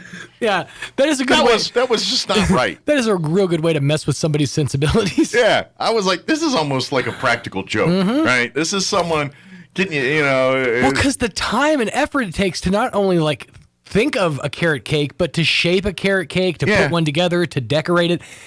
And the whole time knowing it's not carrot cake, that is a troll. That's a deep troll. Okay, I'm glad I wasn't the only one that thought that, because I was like, that's diabolical. That's somebody that was like, all right, you make me make a cake? That is the most passive aggressive thing I've ever seen in my life. That's real good. I almost want to do that now. Oh, that's really good. Sorry, it was just we were talking about cakes and it reminded me of that. Because I'm trying to think, there's that show that that Is This Cake or whatever, that whatever YouTube show that turned into a series. And I know what you're talking. I've never watched it, but I've seen the previews or commercials. It's like for a bottle of Clorox, and they cut it, and it's actually a cake. Yeah, and it's hosted by someone famous. I just don't remember who. But that's like this is the worst version of that. Because you've literally made something that looks like something, and it just completely breaks your brain. It'd be like me going and grabbing a chocolate shake and looks like a shake and everything, and then I suck on it and it tastes like vanilla. Right. You know, that would be weird. It's Crystal Pepsi. Yeah. Yes. Yes. A cakeless carrot shaped cake is a Crystal Pepsi of the baking world. Yeah. It's not right. That's it's a noodle scratcher. I think what we're trying to say is, thank you to McDonald's. That's where I was actually going next. Yes. Next up, where they do not have cake shaped like carrots. Nope. Not yet, anyway. McDonald's. Swing on by any of your 3. That's right. We got 3. We're back to 3, including that new South Main location. Swing on by. Download the app. I cannot tell you this enough. If you are a frequent McDonald's visitor and you have not picked up... have not downloaded the app to your phone and utilized it yet, you're doing yourself a disservice. Absolutely. Because right now, there is a deal on your app. Right now, you can get a Quarter Pounder with cheese or a Big Mac for 20 cents. What? When you buy one at menu price. Nice. Yeah. Buy one, get one for 20 cents. You give them a quarter, you'll get a nickel back. Yeah. What's up? Yeah. They'll go, look at this photograph. But yeah, that's, you know, and you know what else I noticed? And this is, again, via the app only, spicy chicken nugs. Yes. Yeah. Yes, they're back. Well, they're on the menu now, too. According to what I saw, said it's only available through the app. Okay, well, I saw a thing on the menu, and that's... Okay. It surprised me, because I was like, wait, spicy nugs are back? Yeah, I saw like a thing online, or no. I got a notification on my phone from the app saying app's only exclusive spicy nuggets are back. So my question is this. Yeah. Did they bring back the mighty hot sauce? I would gotta imagine that you need to bring back, because I had this thought in my head this week. We have maybe the only first run mighty hot sauce thing in existence. Yeah, still in our fridge. Ooh, yeah. So if need be, we can get some spicy nugs and break that bad boy out and see if it's vintage sauce. I can't imagine the sauce is not back with the nugs. You know, it's got to be. I mean, that's like Ernie rolling up and no Bert. You know what I'm saying? That's a Bertless Ernie. You don't break Ernie like that. All right, let's dive into the app and see what I can find here. All right, let's do some investigating. We'll do some digging. Our guest is not here yet. I'm taking it. Yes. Okay. Good. I didn't want to make keep anybody waiting out there. So check for a minute. Well, I don't see anything right offhand. I just got to imagine if there's spicy nugs, there's going to be mighty sauce to come with it. So. Oh, you know why? Huh. We're in breakfast right now. Oh, yeah, you're not going to see it. I can't dig into the lunch. You will have to check after 10:30 That's in the a.m. right. That's right. See, the app is smart. The app's like, no, you're not ready for that yet. The app is wise. We'll tell you when you're ready. That's right. The app is wise. The app knows all. Guest is here. Very good. So swing by any of your McDonald's, download the app, and get some of the exclusive deals available only through the app right now. Big thank you to McDonald's for sponsoring their show each and every Friday. It is 18 minutes after 8 o'clock. We're going to have Mayor Tim Jennings here in just a few. Going to join us and give us a recap of last night's City Council meeting. But before we do that, let's get you up to date on the weather. I'm meteorologist Steve Hamilton with your Pecos Valley weather. We'll be getting a taste of summer-like temperatures over the upcoming weekend with high pressure in place over eastern New Mexico. Sunny and breezy today. Our afternoon high in the upper 80s with a few low 90s, wind gusting to 30 miles an hour. Overnight, partly cloudy, our low near 50, and then we're in the mid-80s with a mix of sun and clouds on Saturday, back up near 90 and sunny Sunday. That's your latest forecast. I'm meteorologist Steve Hamilton. Thank you, Steve. Currently 53 degrees here in Roswell. Humidity is at 18%. Winds currently out of the southwest at 3 miles per hour. We do have a red flag warning in effect through 8 p.m. this evening. I think that's more due to the lower humidity than the winds, because as winds go, we've had much worse. It's not that bad. But, yeah, we only have 18% humidity right now, and I'm sure that's dropping as the temps go up. But sunny for today, highs near 90 with west winds 5 to 15 miles per hour. Partly cloudy tonight with an overnight low of 51. Winds will be out of the west, 10 to 15 miles per hour. And then looking at your weekend on Saturday, mostly sunny, 85 for a high with northeast winds 10 to 15 miles per hour. Mostly clear tomorrow night with an overnight low of 50. South winds 15 to 20, dropping down 10 to 15 after midnight. And sunny, once again, highs around 89, 90 for Sunday with northwest winds 10 to 15. And then, so should be good for your Easter egg hunts and all that this weekend. And then, of course, on Monday when you head back to work and school, sunny and 84. All right, it is 8:20. We're going to take a 3-minute break. And then on the other side of the break, we'll have Mayor Tim Jennings join us. We'll talk all about last night's City Council meeting. Don't go away.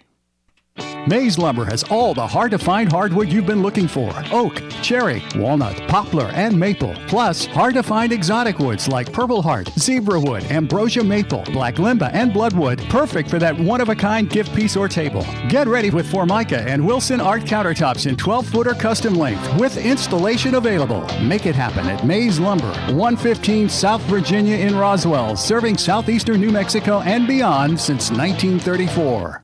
Roswell Medical Clinic is pleased to welcome Tanya Montoya as the newest member of the family. Tanya's expertise includes functional medicine, wellness, and women's health. Tanya seeks to truly partner with her patients to provide cutting-edge ideas to not only treat chronic diseases, but reverse them. Roswell Medical Clinic is committed to listening and helping each patient become the best version of themselves. Call Roswell Medical Clinic at 575-623-3311 or stop by 111 West Hobbs Street. Roswell Medical Clinic, providers that listen.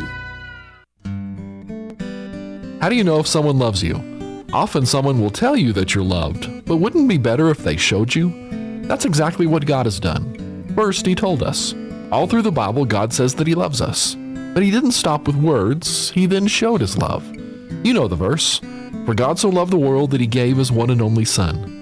The interesting thing about God's love is that it's not based on who we are, but on who He is. God doesn't love us because we deserve it. He loves us because it's His nature. This kind of love doesn't exist anywhere else, and it will never let us down. Have you allowed yourself to experience the true love of God? It's available, and God longs to give it to you, but you must be willing to accept it. Come and join us at Country Club Road as we not only encounter the love of God, but then joyously reside in it. Join us at the Country Club Road Church of Christ for worship at 10 a.m. on Sunday, located on the corner of Country Club and Washington in Roswell.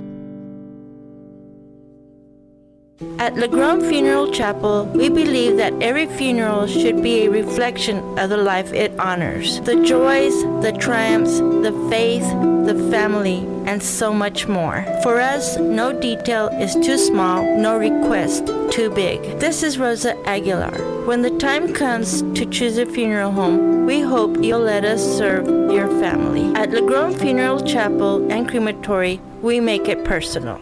Roll in and win during the Moneyopoly sales event at Roswell Nissan for 6 big days. Now through the 16th, get game-changing savings on a great selection of vehicles, like a 2017 Chevy Malibu for just $279 a month, a 2018 Escape for only $249 a month, or a 2015 Rogue for just $149 a month. Play the Plinko Cash Grab for your shot at cold hard cash and register to win a brand new swimming pool.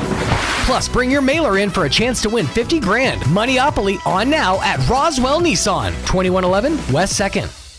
Here's a Mornings with Mike Winters fun fact. Men are 6 times more likely to be struck by lightning than women. That's because men are 6 times more likely to wear a tinfoil hat in a thunderstorm. Here's Mike Winters.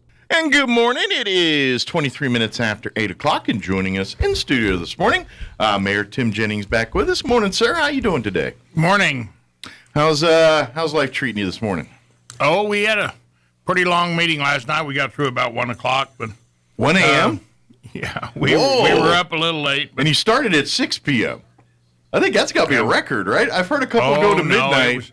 We just there's a lot of things going on that we had to, people getting used to each other, learning each other. Yeah, this is the first time the city council and new mayor, everyone, the new faces that are joining the team sat down together for the first session. So, yeah, I imagine there's feeling each other out and kind of you're getting your groove and flow on because, that's kind of believe it or not, one of the main jobs of mayor is to run the city council meeting. That's kind of, you only get to vote when there's a tie and things like that. But one of the main duties of the mayor is to run that meeting on each month here. So I imagine for you got to kind of find your groove a little bit too on some of that. It's kind of funny every time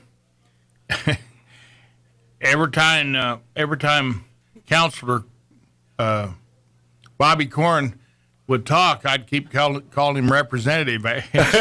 I'm just used to it, and we got to get the habit out of the habit. We haven't been together in a elected meeting in a long time like that, and it's funny. I don't know where that came from back out of the past, but it was something that was sure. Well, and that's a couple titles ago because next month he'll call him Commissioner Corn, so it'll be okay. Yeah, well, I'm just lucky I didn't have to go call him Judge Corn very often. There you go. Be thankful for that one, right? Yeah, so good deal. Well, it was a real good meeting. It was interesting, and it's to me it's something it's fun because I really think that the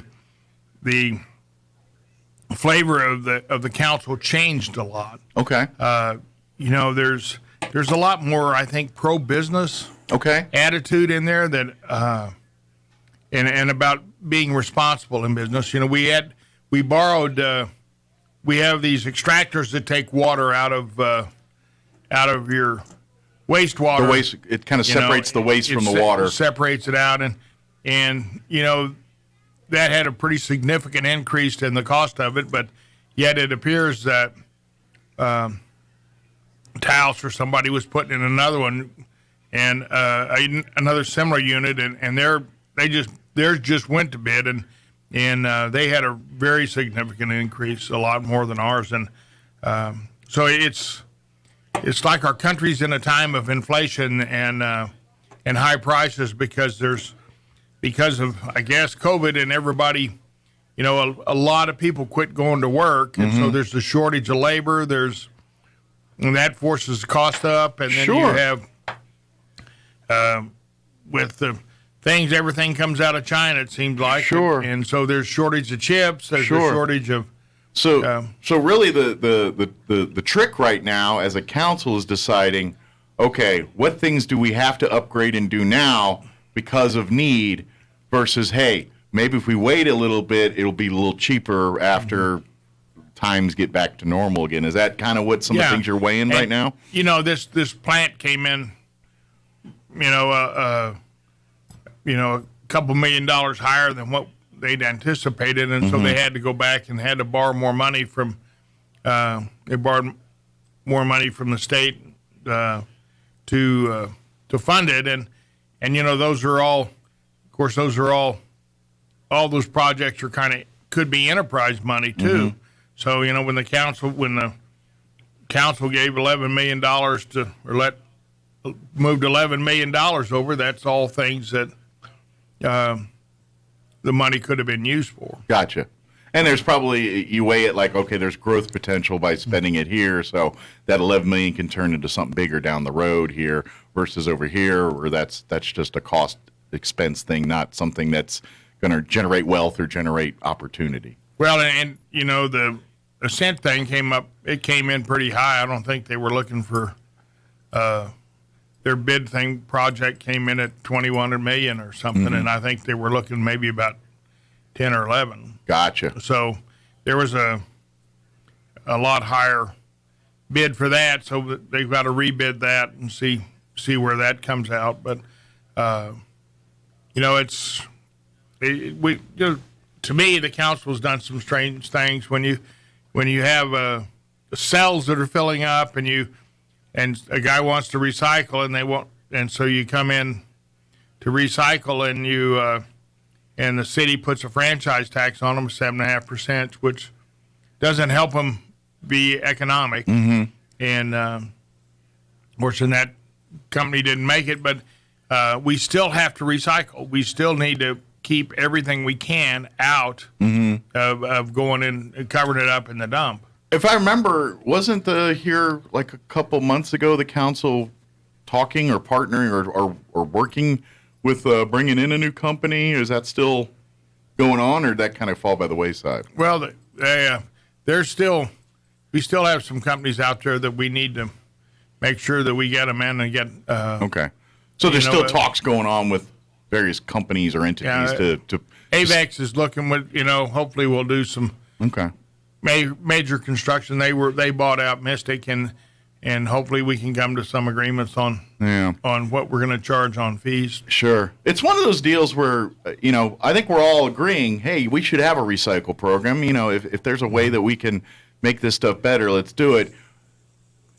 We just got to make it a way that it's going to be convenient for people to use. Because if people don't find it convenient, then they're not going to use it. You know what I mean? Well, so I think that's the rub. It's like, do we want to make people take it to a shopping center where there's a dumpster sitting there, or, do we want where the people put a bin out next to their trash and throw in their recyclables and it gets picked up on their trash days or whenever, wherever you go that route, but I think that's kind of the decisions right now is like, how do we do it in a way that's actually going to get utilized and not just say we do recycling and nobody actually does it. You know what I mean? Yeah. And I mean, a lot of the things that when China stopped taking kind of used electronic parts, what happened? We have a lot of things that stopped recycling here. For a long time we used to save glass and everything else here, and then we'd take it out and bury it in the dump,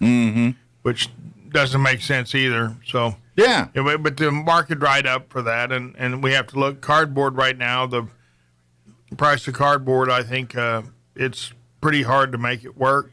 And I remember talking to the Woolies that had the last recycling thing. It was that they could get a semi full of cardboard and barely cover the cost of their fuel, it seemed like, to take it to Albuquerque to recycle. That's the problem, is it's hard to be a money-making business, and so if it's not a money-making business, a lot of people don't want to get involved with it. You know what I mean? And it's boxes cause a lot of problems. Yes, they can be recycled, and it's great, but when people in their trash dumpsters, if they go and they put a whole box in there and don't break it down and lay it flat, then it takes all the space, and it becomes another bigger problem on removing the trash because it takes up so much more space. I know the trucks compact them, but it's not the same. The more trash you put in a truck, the more spongy it is. And Well, think about it like a bunch of papers. If you're going to file a bunch of papers, is it easier to file them folded,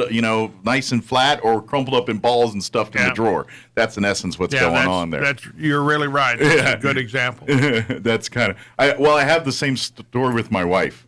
because my wife will get something from Amazon and then just throw the box in the trash. I'm like, you realize you're going to fill up the trash can. It's like all you do is break the box down, slide it in, and look, so much more room for more trash now.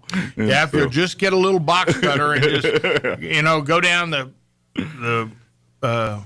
the tape that's on it, it'll fold flat pretty quick. Exactly. So I have that very same discussion with my wife at least once every couple months. So. And if you take a bottle and blow it full of air and then screw the lid on tight, and then you have to break that bottle before it will compact. If you leave the lid off, it makes a lot of difference. Now, Sure.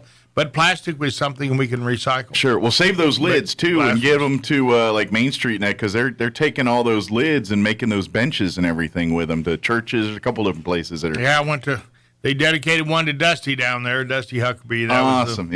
He was a big Main Streeter. Well, those are great. That's a great idea, because at the end of the day, those benches are actually better products than the benches that were there before. They're more resistant to graffiti. They last 100 years. They're durable. They're cheap. It checks all the boxes. It's a perfect solution to that problem. And you can sit with a friend too. Exactly. I mean, Dusty knew everybody in town and he took care of everything. So Dusty was a good friend. So don't put them back on the bottle. Save them so we can make more benches out of them. That's true. Good deal.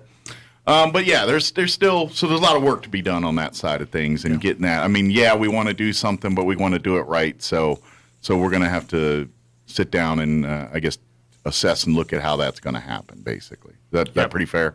Yeah. Okay. And one of the other big things that we did in last night's council meeting was we had some pretty good discussion on cannabis and where we are and about the rules. I mean, we're the only city that,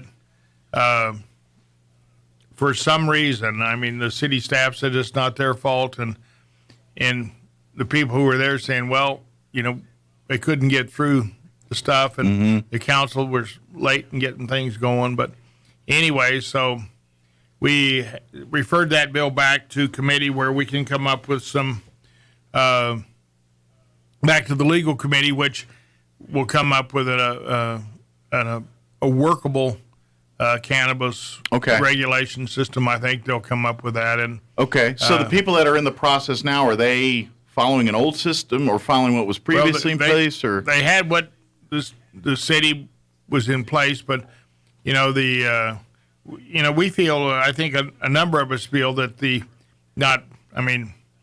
it's amazing how many people don't really care for it, but it's a legal product, and so there should be a place where they can sell it. A lot of legal things I don't care for either, but it's there in the world, and we got to deal with it. Yeah, it seemed to me like the council was pretty happy with the state had given the people who sell medical cannabis the ability to sell recreational cannabis and using the same facilities, and that's worked very well. I mean, and it's hard to believe, but it's been about 15 years since we started medical cannabis. Has it been that long already?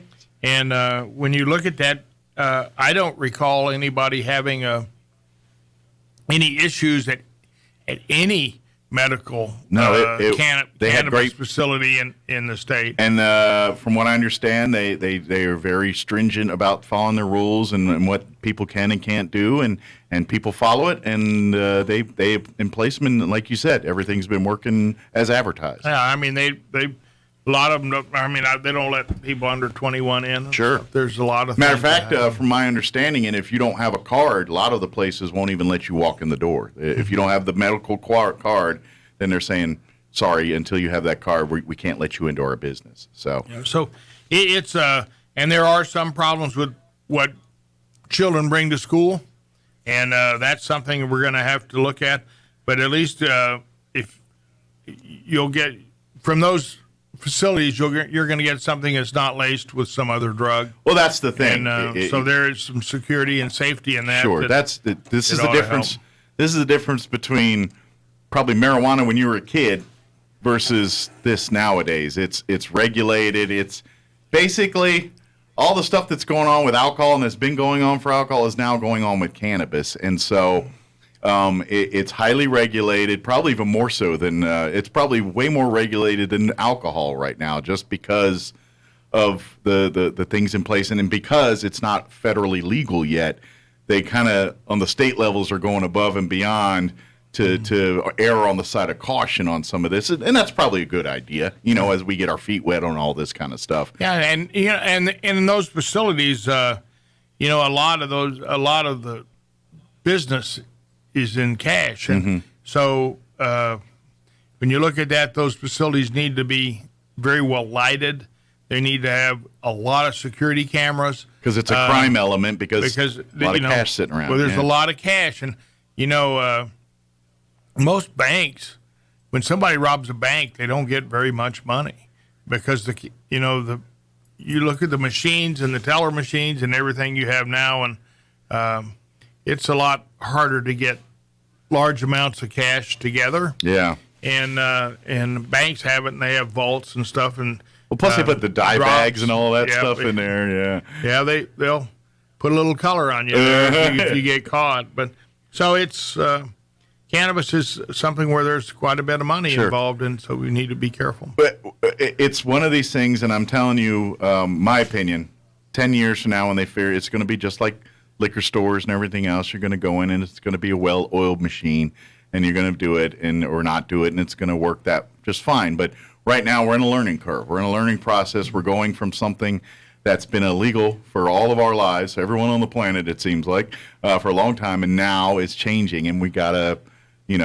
bring it into the fold, legally and the right way. And so, I get it. There's going to be some confuddlement in here and all that, but as sounds like the city's going to rework their deal on those rules, and then the people in the process now they'll adjust accordingly. But still a little bit more time on that one, sounds like. Yeah, well, hopefully we can get that done. Right now it looks like there might be two that can be certified before April. We had Kevin Mavers on about a month ago talking, and it was right around the day when all went legal, and he kind of explained there was, I think, two, and I think these are medical companies that have been doing it. 2 out of the 7. I think there's 7 medical companies. And they're close. Like there's only like 1 or 2 more steps. Maybe by the end of the month. But they should be. And then the other ones are the end of May, and then the next 2 more, the last 2 or whatever, are on the end of June. Well, you waited your whole life to get legal. You can wait a couple more weeks, right? But I've been legal for a long time. There you go. Well, and I imagine too, but and here's the thing too. While the government side, the legislative side, is trying to work out the details here, I'm sure you probably talked to the police chief and those folks in the law enforcement side, and they're doing their own thing. Because now this is going to be something that they have to adjust on how they treat on the street too, and obviously impairment's going to be what they're looking for now. It's now we got the Wild West of that, where like texting and driving was a thing. I think now it's going to be high and driving is going to be the next mode, and just educating the public on if you're high you can't drive. And I know most of us say duh, but and it happens. Cannabis is going to be a significant challenge for businesses. Sure. And the reason being is that if someone has alcohol, you can test that relatively very pretty simply. easy to see someone drunk. And but with cannabis, it's going to be a little harder. And alcohol leaves your body system pretty quick. Yeah. But cannabis can stay in there for a long time, and so there's. At least 30 days, because that's usually like I remember back in school, and they'd be like, "Oh, they're going to drug test. You ain't smoked in 30." All that. That was like the rumor mills. So and somebody can have medical marijuana, and if they get in an accident working for a company, their insurance company might require the company to let them go. Yeah. I mean, there's some significant questions yet to be answered. Again. With it comes great responsibility. The onus, especially, is going to be on the people, the public here. It's been made, it's been done, it's legal. I know some people are for it, some people are against it, and they're going to be that way, because that's how they feel, and you have the right to feel that. But it's here, it's going to happen. We've got to deal with it, and so even if you're so anti for it, or against it, then it's still legal. We're going to have to deal with it in some way, shape, or form. So if you come from that understanding, maybe you can, not be so.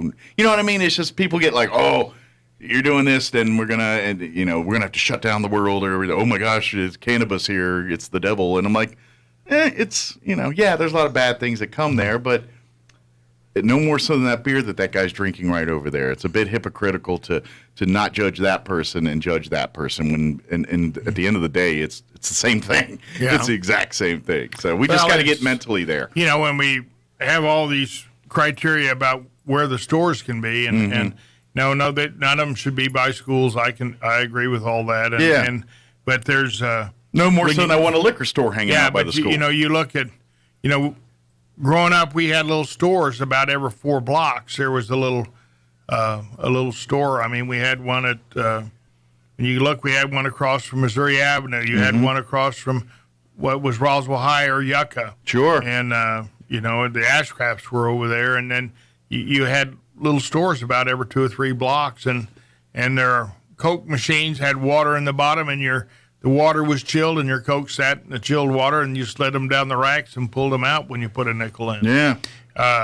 But in today's times, now you have a 7-Eleven on every corner, and you get beer and liquor and everywhere. They all sell alcohol and everything else. So it's, and who knows? Maybe in time you're going to be seeing joints sitting up there, just like you would all the other things. I don't know. Obviously that's not going to be coming right now, but who knows? Maybe in our kids when they're adults that might be something as commonplace in a convenience store. We don't know, but for now we're deciding all that. And we're going to treat it like you would your liquor and keep it separate and keep all that and see how that goes. And I'm sure because all of this is new, stuff's going to have to change. There's going to be some of these ordinances and parts that they're not going to work.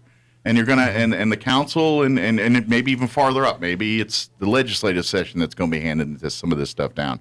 They're going to find out what works and what doesn't work over the next year here. And so you're going to see changes. They're going to streamline it. They're going to, you know what I'm saying? I think once we start implementing it and then we find the bugs in the plan we're going to start working those out. So yeah, it's going to be a big learning curve for everyone, from the consumer to the guy selling it to the legislative body making the rules here. We're all in new territory. So I think a little patience and a little understanding is in order from everybody, and we'll figure it out. We'll get it all. It'll get smooth. A couple years from now, we'll have it all figured out. So, that's my belief anyway. I don't, I'm sure you have your own thoughts on that too, but I feel that's the way it's going to go.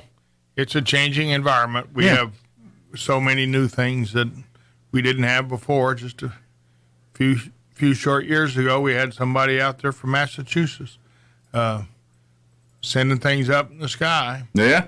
And look where we are now. Yeah. With space stations and seeing that our galaxy is one of many, and there's thousands of planets. I would love to be a fly on the wall at like certain moments in community, like say, like when the reign of the automobile comes in and they start paving roads for the first time. Do you think there was a lot of pushback from people thinking, "Oh, you're going to ruin the city with all this asphalt all over"? You know what I mean? Do you think there was pushback when those kind of moment, or like when electricity starts showing up, people, "Oh, this is a fad. No one's going to," you know what I mean?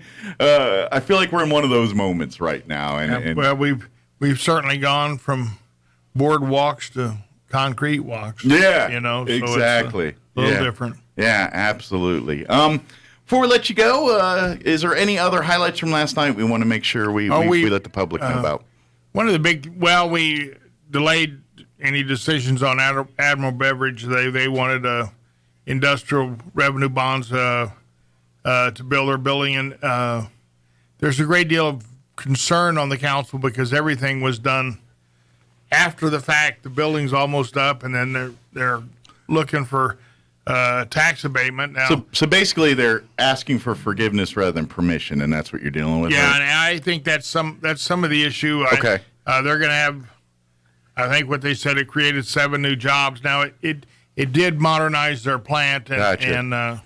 You just basically, what it sounds like is we want to make sure the city's getting the full benefit of the deal that they're giving if they give them a break.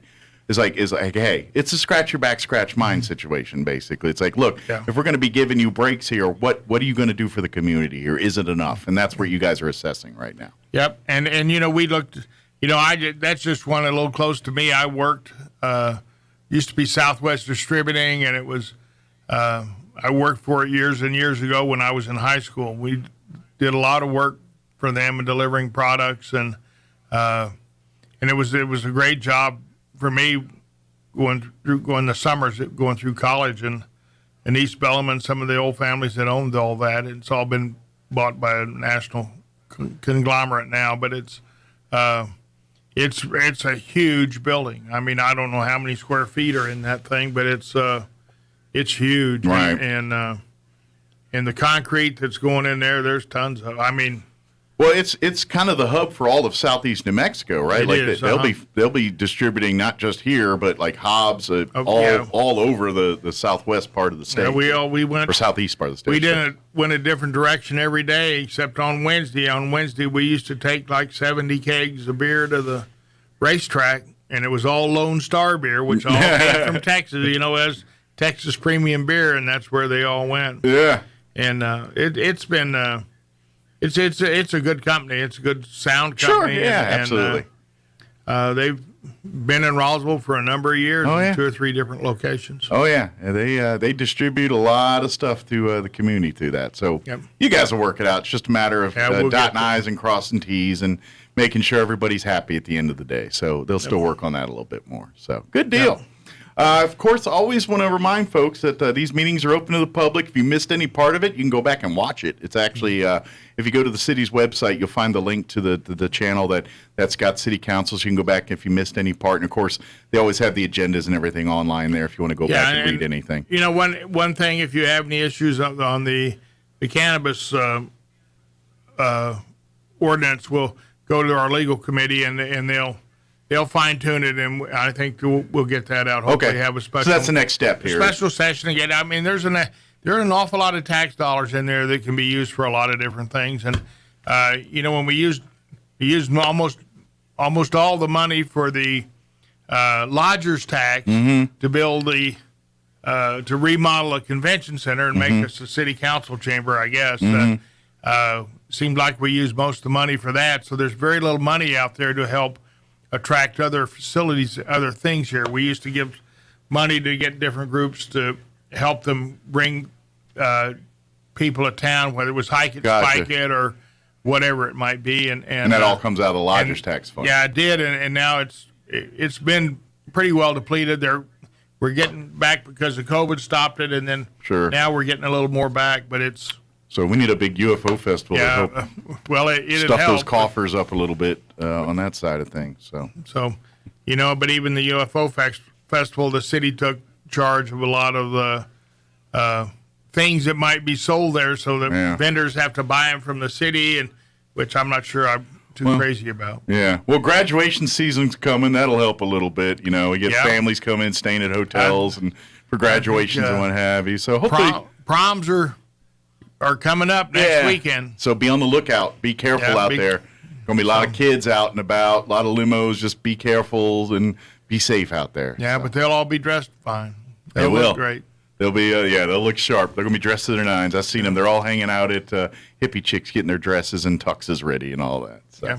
Well, as always, appreciate the visit, Mayor. We'll see you here next month, if not sooner. Anytime if you've got something you need to get on or get the word out about or anything we want to discuss here, you got an open invite, just let me know and we'll make it happen. So, okay. Awesome. Thank you, Mike. Thank you, sir. You bet. Don't forget to take some more McDonald's with you on the way out. Those hash browns you can eat at any temperature. I've argued that those are good, cold or hot, either way. I've never had a bad one yet. So that's true. Thank you. Thank you, sir. Appreciate it. All right, it is 8:52. Let's go ahead and get you up to date with some local news. We'll do your Wall Street business update as well. Quick weather update. Don't go away. You're listening to Mornings with Mike Winters.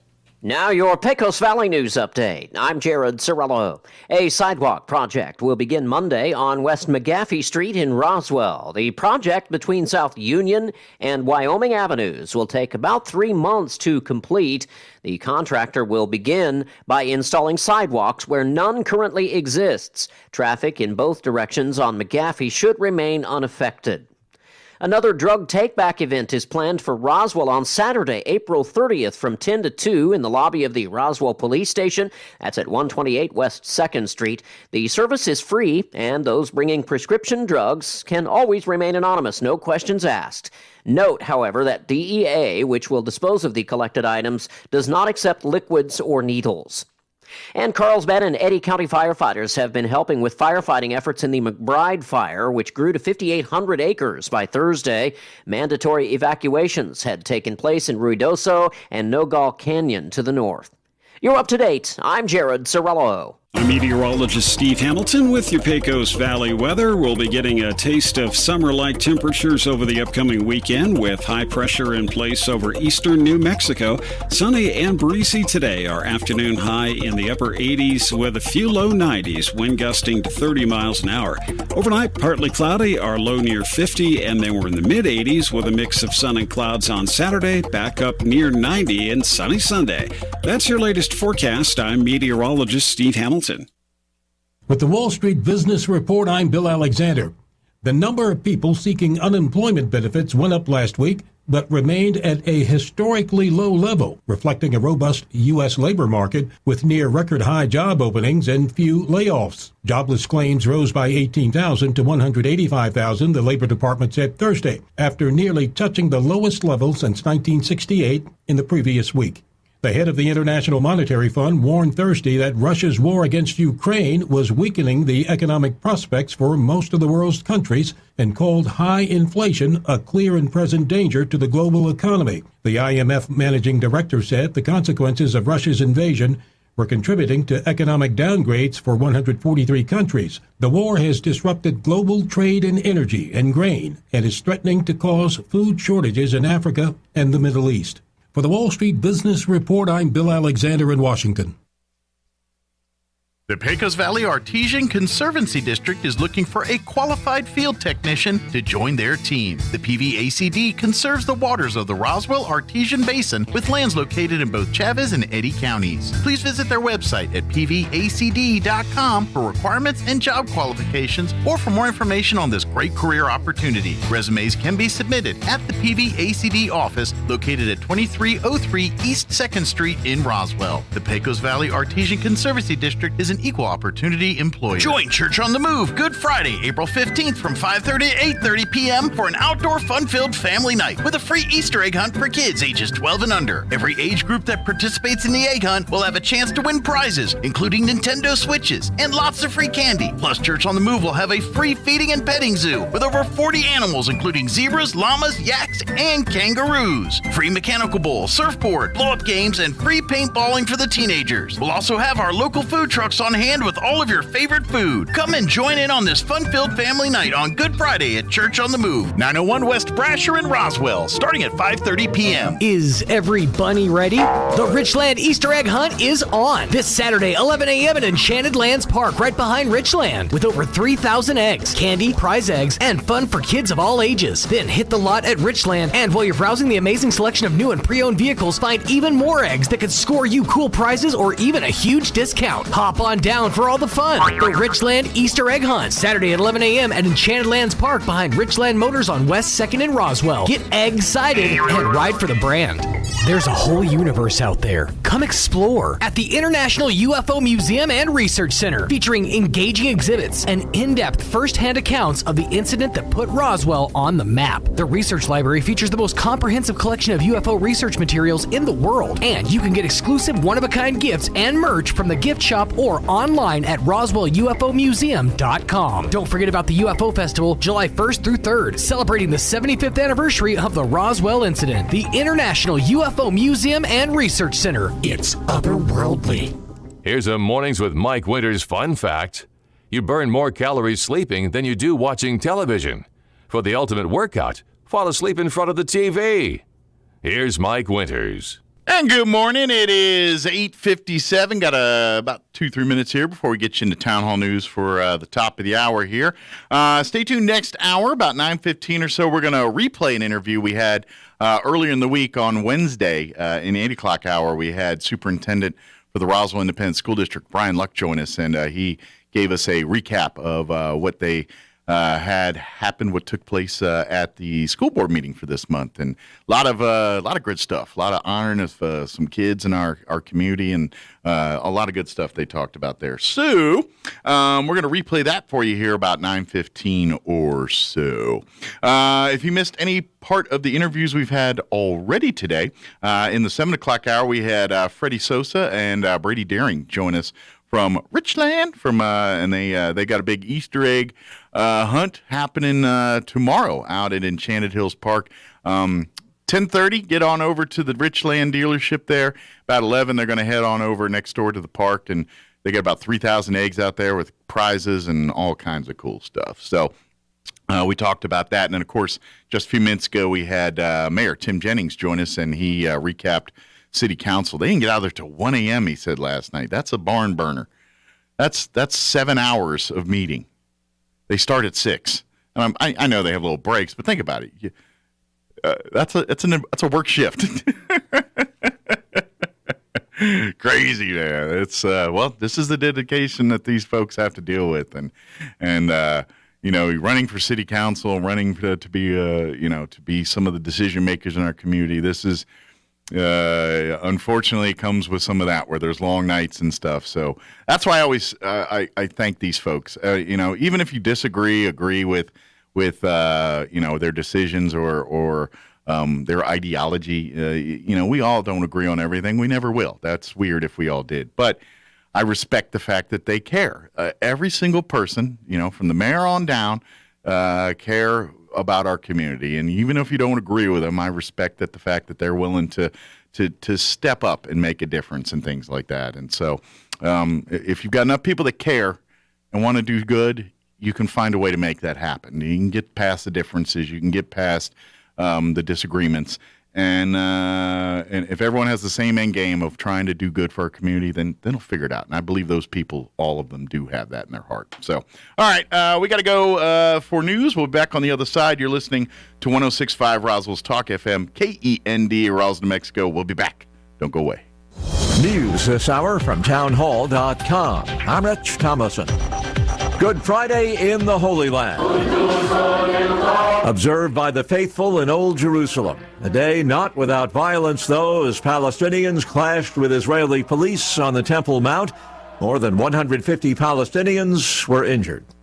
It is day 50 of Putin's war in Ukraine. Ukrainian President Zelensky saying that at the outset of the invasion, the Russians had predicted no more than 5 days to victory. Listing the way Ukrainians have defended against the onslaught, Zelensky noted those who showed that Russian warships can sail away, even if it's to the bottom of the sea. It was his only reference to the guided missile cruiser the Moskva, which became a potent target of Ukrainian defiance in the opening days of the war. It sank on Thursday while being towed to port after suffering heavy damage under circumstances that remain under dispute. Correspondent Charles Deladesma says the Ukrainians claim to have launched a missile attack on the vessel. The Russians say there was a fire on board, but they make no mention of the cause. And the situation for civilians trapped in besieged Ukrainian cities is growing increasingly dire. The head of the World Food Program, David Beasley, tells the AP that people could be starving in Mariupol, Ukraine. It's a devastating situation. The people are being starved to death. Beasley says the Russian military has prevented his UN organization from sending food into the city, which has been under constant attack since the start of the war. We'll keep fighting for them. That's all we can do, and we will not give up on the people in Mariupol and other people that we cannot reach. I'm Tim McGuire. An elderly couple is dead. Hundreds of homes have been destroyed. The toll taken by a huge wildfire burning around a rural town roughly 135 miles southeast of Albuquerque, New Mexico. 5,000 people have had to evacuate. More on these stories at townhall.com. Figured it out. 7th time's a charm. I'm going to be a priest. For Halloween. Raymond Arroyo of Fox News calls Father Stu the perfect Easter film. He asked for the tired and the poor. I'm an out-of-work actor. Hello. Father Stu and Mark Wahlberg restore our faith in movies again. Hallelujah. And now Father Stu has an incredible 98% audience score on Rotten Tomatoes. I'm praying for you, Bill. Don't you dare. You're violating my rights as an American. Father Stu, now playing exclusively in theaters. Rated R, under 17, not admitted without parent. Balance of Nature is fruits and vegetables in a capsule, changing the world one life at a time. I love your product. I've been taking it now for 2.5 weeks. I love it. I've owned my own businesses all my life, and when you own, you naturally do more than what you expect anybody else to do. So I'm going to tell you, I love the capsules. Balance of Nature is now offering 35% off on any new preferred order. Go to balanceofnature.com today and use discount code BALANCE. A hydrogen leak halted NASA's latest bid to fuel its huge moon rocket for a countdown test before June's planned launch. The failure came during NASA's third shot at a dress rehearsal, which is a required step ahead of a test flight to the moon. The launch team had just begun loading fuel into the core stage of the rocket when the leak cropped up. 2 previous countdown attempts were hampered by issues with fans and a large hand-operated valve that workers mistakenly left closed at the pad last week. NASA officials said via Twitter that they're assessing their next steps. I'm Shelley Adler. China says its military has staged exercises to reinforce its threat to use force to bring Taiwan under its control.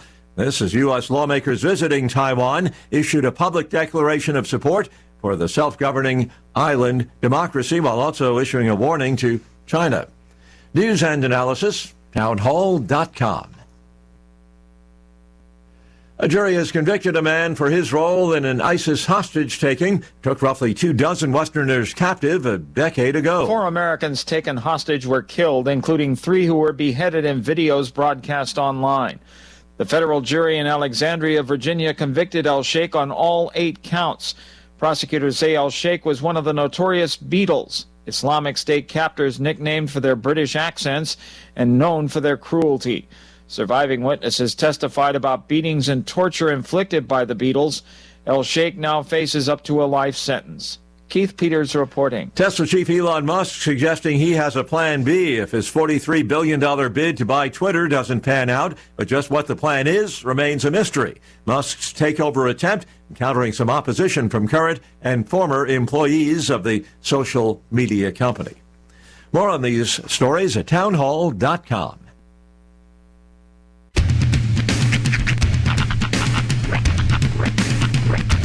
What in the wide, wide world of sports is going on here? I promise you, whatever scum did this, not one man in this force will rest for 1 minute until he's behind bars. Now let's grab a bite to eat. Yeah, come on. I feel the hot wind on my shoulder and the touch of a world that is older. I hit the switch and check the number. Leave it on and then I slumber.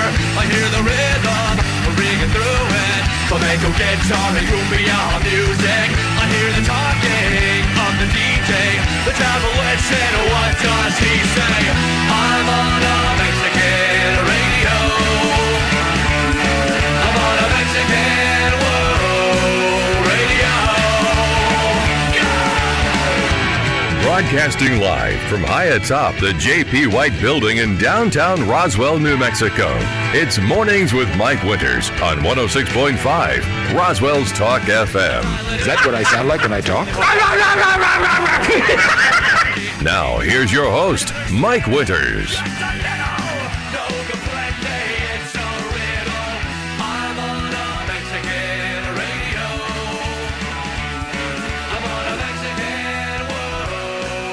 Excuse me. I was about to talk and then I went right to I was about to go. And good morning, then my phlegm came up and I said, anyway, good morning. Welcome. 6 minutes after 9 o'clock. Welcome to hour number 3. Tres Inviernos. I was like, if you're going to get me, that would be the time you were going to get me. You knew that, too. You knew I was waiting for it. I was tempting. I was sitting there going, think he's on his game? Because you reset it up, and that's where I was like, wait a second. Wait a second. I ain't gonna get got. I ain't gonna get got again. Well, it is tradition at this point, so I have to do it no matter how much I botch it at the beginning. But yes, welcome to our third hour. Happy Good Friday to you. Hope you're having a delightful day, and for those enjoying the day off today, I hope it's going wonderfully for you. It's good. Saw that the fire made national radio news there at the end. They're talking about the fire updates. I've seen it's still not contained. Right. The big news from yesterday, we had the casualties. It was the first casualties yesterday, and then it jumped. The weird jump, yeah. The fact that it completely jumped a whole section of forest essentially and ended up like right behind the McDonald's, and that's just there's a lot of people being cleared out, evacuated. I know of several people who have lost their homes at this point. I have like my father and mother-in-law lived in Ruidoso for a long time, right? And so they know everybody and anybody. He had a business there for many years. When you live in Ruidoso, you know everybody. He's a CPA that he's a retired CPA. He still keeps a couple clients that he does, but for the most part, matter of fact, they're moving back to New Mexico. They've been living in Tucson for the last several years, but not back to Ruidoso. No, they're going to Albuquerque. Okay, they want to be close to grandkids and stuff. That makes sense. So. There's more of our family up there. Kim's sister and husband and children, all nieces and all, they all live up there. So they're gonna go live up by them and be grandparents and stuff. Nice. And so but anyway, they spent forever in Ruidoso, so they know a lot of people there. I always joked that my father-in-law was the godfather of Ruidoso because he always knew a guy. Or it's like you need something. Oh, let me talk to so and so. Right. Here's it was just one. He was your famous friend. Just plugged in. He knew everybody. He always knew a guy. Yeah, just plugged in everybody. So now I'm hearing they're talking with their friends and so forth, and hearing stories like the two that passed away. They knew them. Did they? They knew them. They were in their circles of friends from time to time when they do stuff together, and so that and then several of their other friends have completely lost their houses and things up there. So it's pretty rough. It's what's going on. This fire's, I'd say, even way worse than that one that they had, what was it, about 8-10 years ago? Yeah, the one... the one where it was near the school, the Ruidoso High, if I remember. I think it's... And that one was bad. That was a very bad fire. That one burned for a long time. This one, I think, tops that one as far as... I don't know stats and all that, but... Trying to find an update as of today. I don't see any updates. Yeah, they updated on the McBride. If you go to McBride Fire 2022 Facebook page, right, that's your best resource for updates on really both the McBride Fire and the Nogle Canyon Fire that is still ablazing. Looks like the most recent update is... Usually around 9 is when they do it. Yeah, lately. This one's from yesterday. This is actually from... I'm trying to find the time. Usually around shift changes, they'll do an update. But yeah, but it doesn't say anything anywhere about the containment. I'm trying to find anything on that. Okay. Let's see. Big thank you to McDonald's. All right, while he's looking, let me talk McDonald's. Sorry, I was just sitting here patiently waiting and listening. I'm running a radio show. It happens from time to time. But such small fun. While he search, I will invite you to visit any of your McDonald's here in town, including that new South Main one. Try, if you're a spicy McNuggets fan, they're back right now. Like Sean said, they're on the menu at the store, but what I saw was only an app exclusive. Well, that's the only reason I knew they were back is because I had seen them when I went through yesterday. Either way, go get the app, download. That way you can order everything. And they got exclusive deals that are legit only through the app. Right. But if you get, they have their rewards program. So if you want to earn free food while buying food, you're going to want to be an app member and download and get your points. And then after just a few trips, really, to McDonald's, you got enough to get sandwiches and stuff. It's pretty quick. And from what I just saw on the app, double breakfast points through tomorrow. Ooh. When you order through the app for breakfast, you get double the points. So you get you a McMuffin or a McGriddle, and you get twice the amount of points for it today and tomorrow. Yep. So maybe that might sway someone to say, you know what? I was on the edge. Now I want to go and get me a McMuffin and a hash brown. On the edge. I wasn't sure if I was going to get that app. Living on the edge. That got me there. So, As of last night, 5,381 total acres, still 0% contained. Fuels, timber brush, and dried grasses. 207 structures have been burned, primary structures, multiple outbuildings, still the 2 fatalities. Location is Gavilan Canyon within the village of Ridos. Yeah. That's the basic update as of right now. Yeah. Still no idea of cause. And it's weird because then they just like the different neighborhoods that are being evacuated. And I listened to a couple. I'm like, yep, her parents had a place in that one at one time, and matter of fact, one of the more recent ones, like they went to Ruidoso over a little bit, and they actually bought a condo for a hot minute, and it was in Deer Park. For those familiar with that area, and that's one of the evacuated areas now. And so I don't know the names of the areas, but like the area just past. It's like on Meacham, just past where the Allsups is on that little turn. There's like a little outcropping of like kind of cabins up in the foresty area. Yeah, I know what you're talking about. Yeah, that's the area that I was kind of concerned with because I have family up in that region, and I was checking. The problem with every bit of area up there is all of basically the pine, the stuff that falls off the tree that just collects at the bottom. The needles. The needles is basically just like tinder. It's instant. Up in smoke. I mean, instant. You could set one end of it on fire and it burns like a fuse. That's what I was telling earlier when this first fire started coming out. I was like, there's a lot of pine forests up there, man. That pine is. We need to figure out a way to clear the forest floor without doing without doing burns. Well, I understand prescribed burns do take care of some of it. There's got to be a better way. Well. Part of it's, and we just got to be good stewards. I mean, I think power lines were. Are you telling me we don't have enough battery-powered leaf blowers that we can't go in, start at one end, and just carve a path and just start blowing needles? Yeah, I don't know. Maybe it's just, but that's like raking the forest. Yeah. You know how crazy that sounds? Insane. But I don't know. Part of me thinks, well, since both of these were started by down power lines.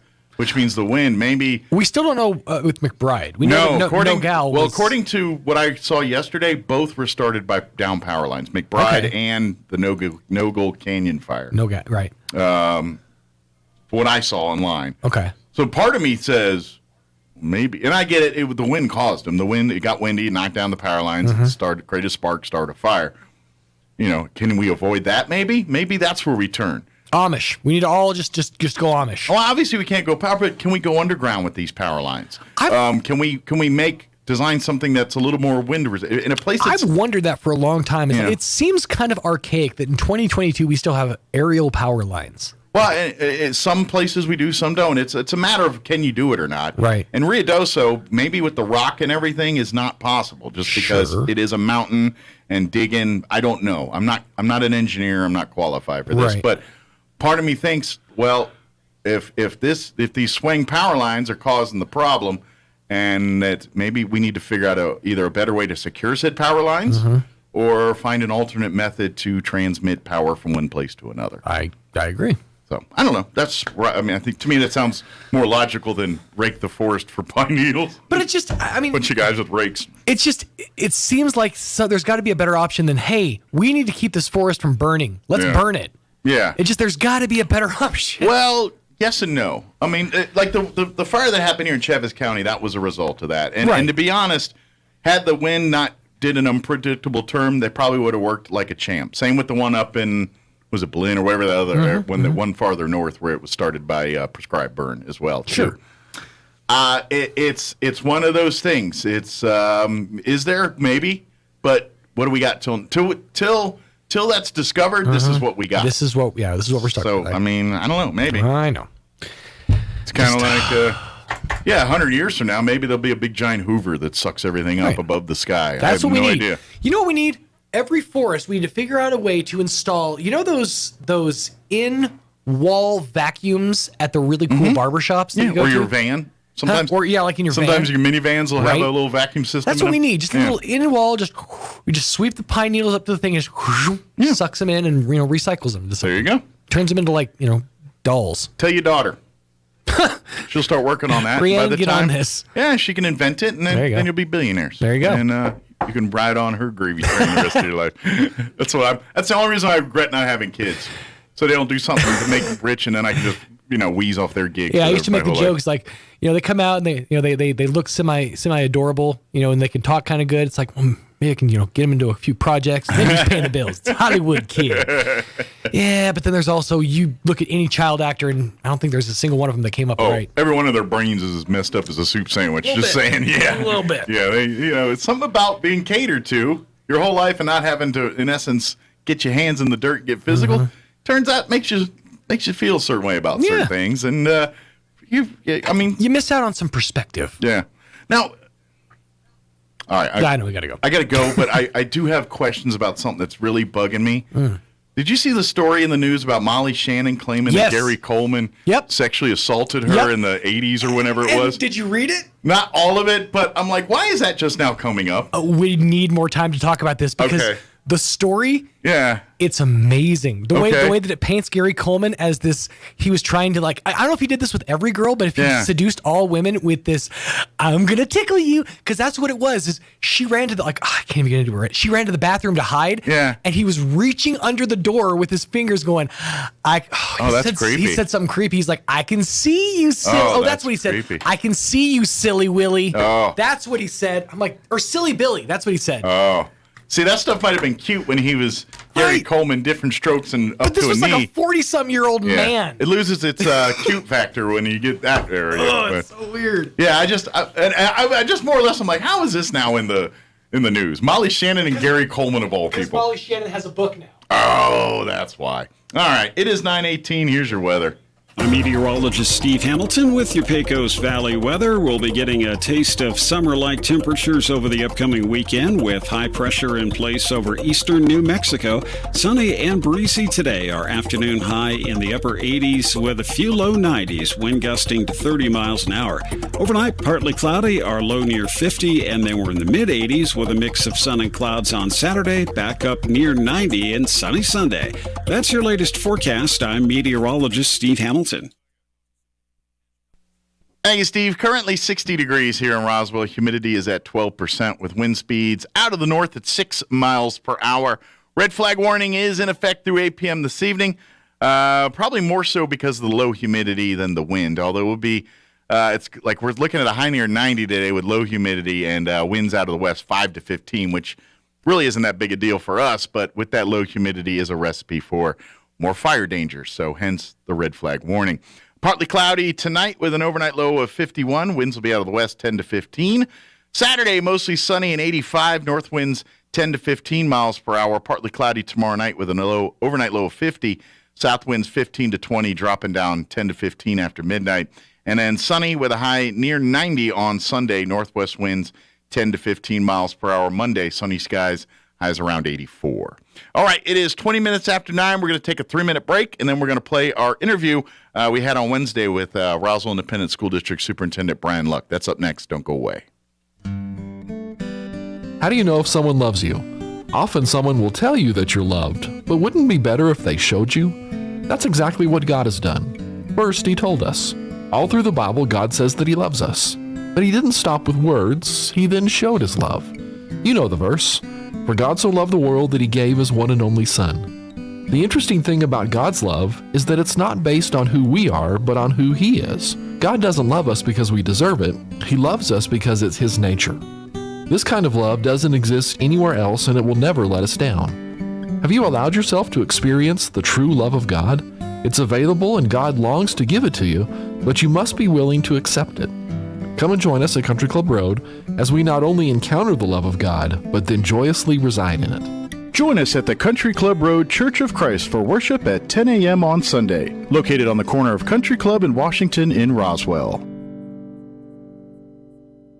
Is every bunny ready? The Richland Easter egg hunt is on this Saturday, 11 a.m. at Enchanted Lands Park, right behind Richland, with over 3,000 eggs, candy, prize eggs, and fun for kids of all ages. Then hit the lot at Richland, and while you're browsing the amazing selection of new and pre-owned vehicles, find even more eggs that could score you cool prizes or even a huge discount. Hop on down for all the fun. The Richland Easter egg hunt, Saturday at 11 a.m. at Enchanted Lands Park behind Richland Motors on West 2nd in Roswell. Get egg-cited and ride for the brand. Martine's Capital Cafe in Roswell offers authentic and highly rated New Mexico food. Explore their amazing menu featuring huevos rancheros or asado with eggs or their green chili stew. And you can't forget their award-winning green chili cheeseburger, all made from scratch using their finest and freshest ingredients. Open for carryout with curbside delivery or limited dine-in. Just call ahead 624-2111. Martine's Capital Cafe, always pleasing the most refined palate. Open Monday through Saturday from 6 a.m. to 8:30 p.m. at 110 West 4th in Roswell. The Pecos Valley Artesian Conservancy District is looking for a qualified field technician to join their team. The PVACD conserves the waters of the Roswell Artesian Basin with lands located in both Chavez and Eddy counties. Please visit their website at pvacd.com for requirements and job qualifications or for more information on this great career opportunity. Resumes can be submitted at the PVACD office located at 2303 East 2nd Street in Roswell. The Pecos Valley Artesian Conservancy District is an equal opportunity employer.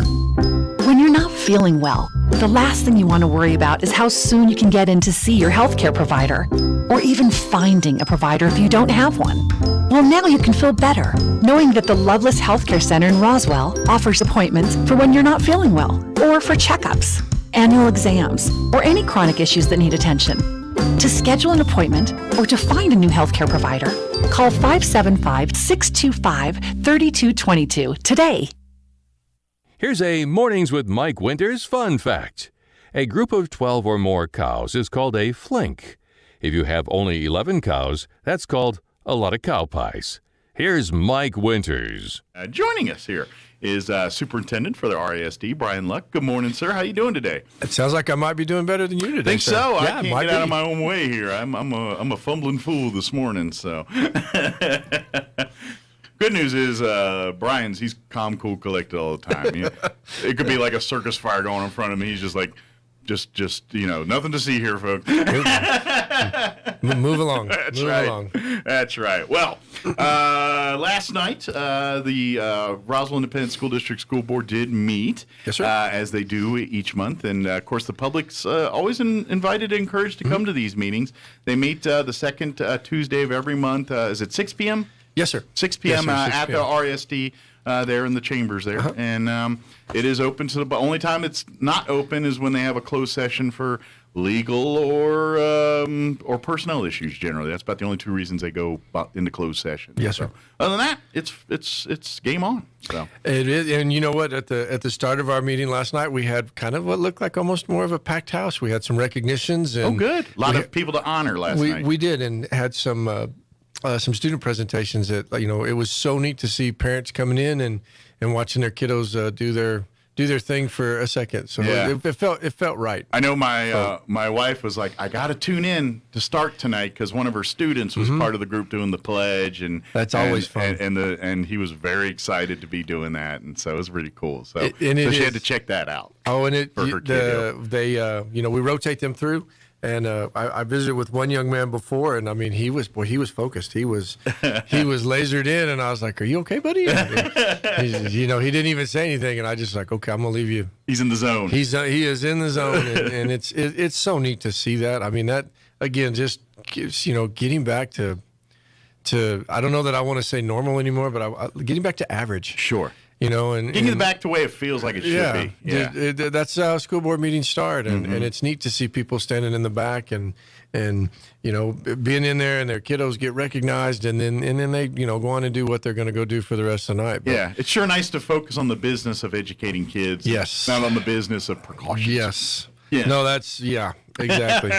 Exactly. Regulations and precautions and mandates. That's it's nice to get back to we got to talk about education and programs and the things that these kids do every day. And, Well, and I get tickled with kind of like how you just said that right there. I mean, anybody that's ever worked in a school knows that you take a standard set of precautions on a day. I mean, there's just things that you do. Yeah. And but taking away and washing your hands and kind of making sure that you're not really, really close to people. That's not bad advice ever. Sure. But unfortunately, that's gotten tied to something else, and it's it's interesting when I have people saying you need to do away with staying away from each other and do away with this and do away with that, and I'm just like, You guys, we're working really good right now, and I am super proud of where we're at. Yeah, compared to where we started. And it's never, ever, ever, ever wrong to take care of yourself.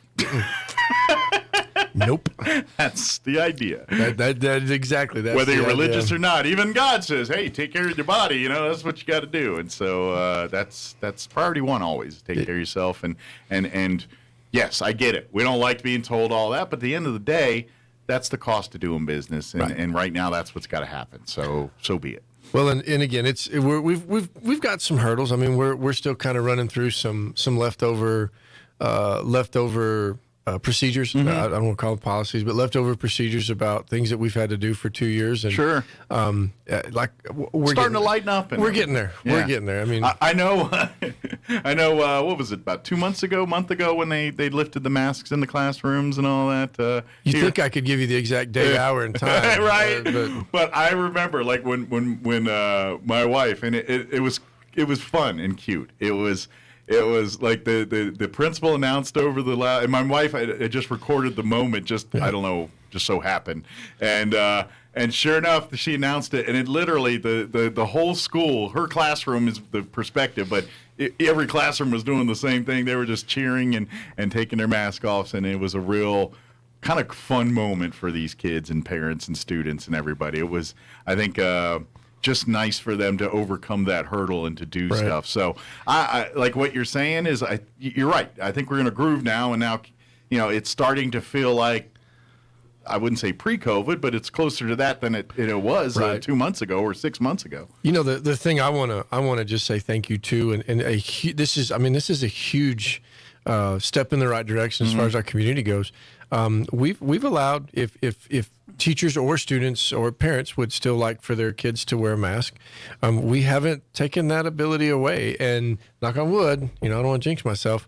I've not had one issue where kids were being made fun of, or parents said they felt pressured or anything like that. So that is, there were some messages that had been resonated out there, and the one that I like is let me take care of me and let me take care of mine. Absolutely. And I compliment everybody as far as where we're at. I personally firmly believe in my heart that's a value of this country. That's part of what America is about. The ability to make your own decisions without repercussion from the government or from things like that. I mean, obviously, life's life. You make a decision, there's consequences for it. Good, bad, indifferent. Every single decision you make, there's going to be good consequences and bad. It's just, that's life, folks.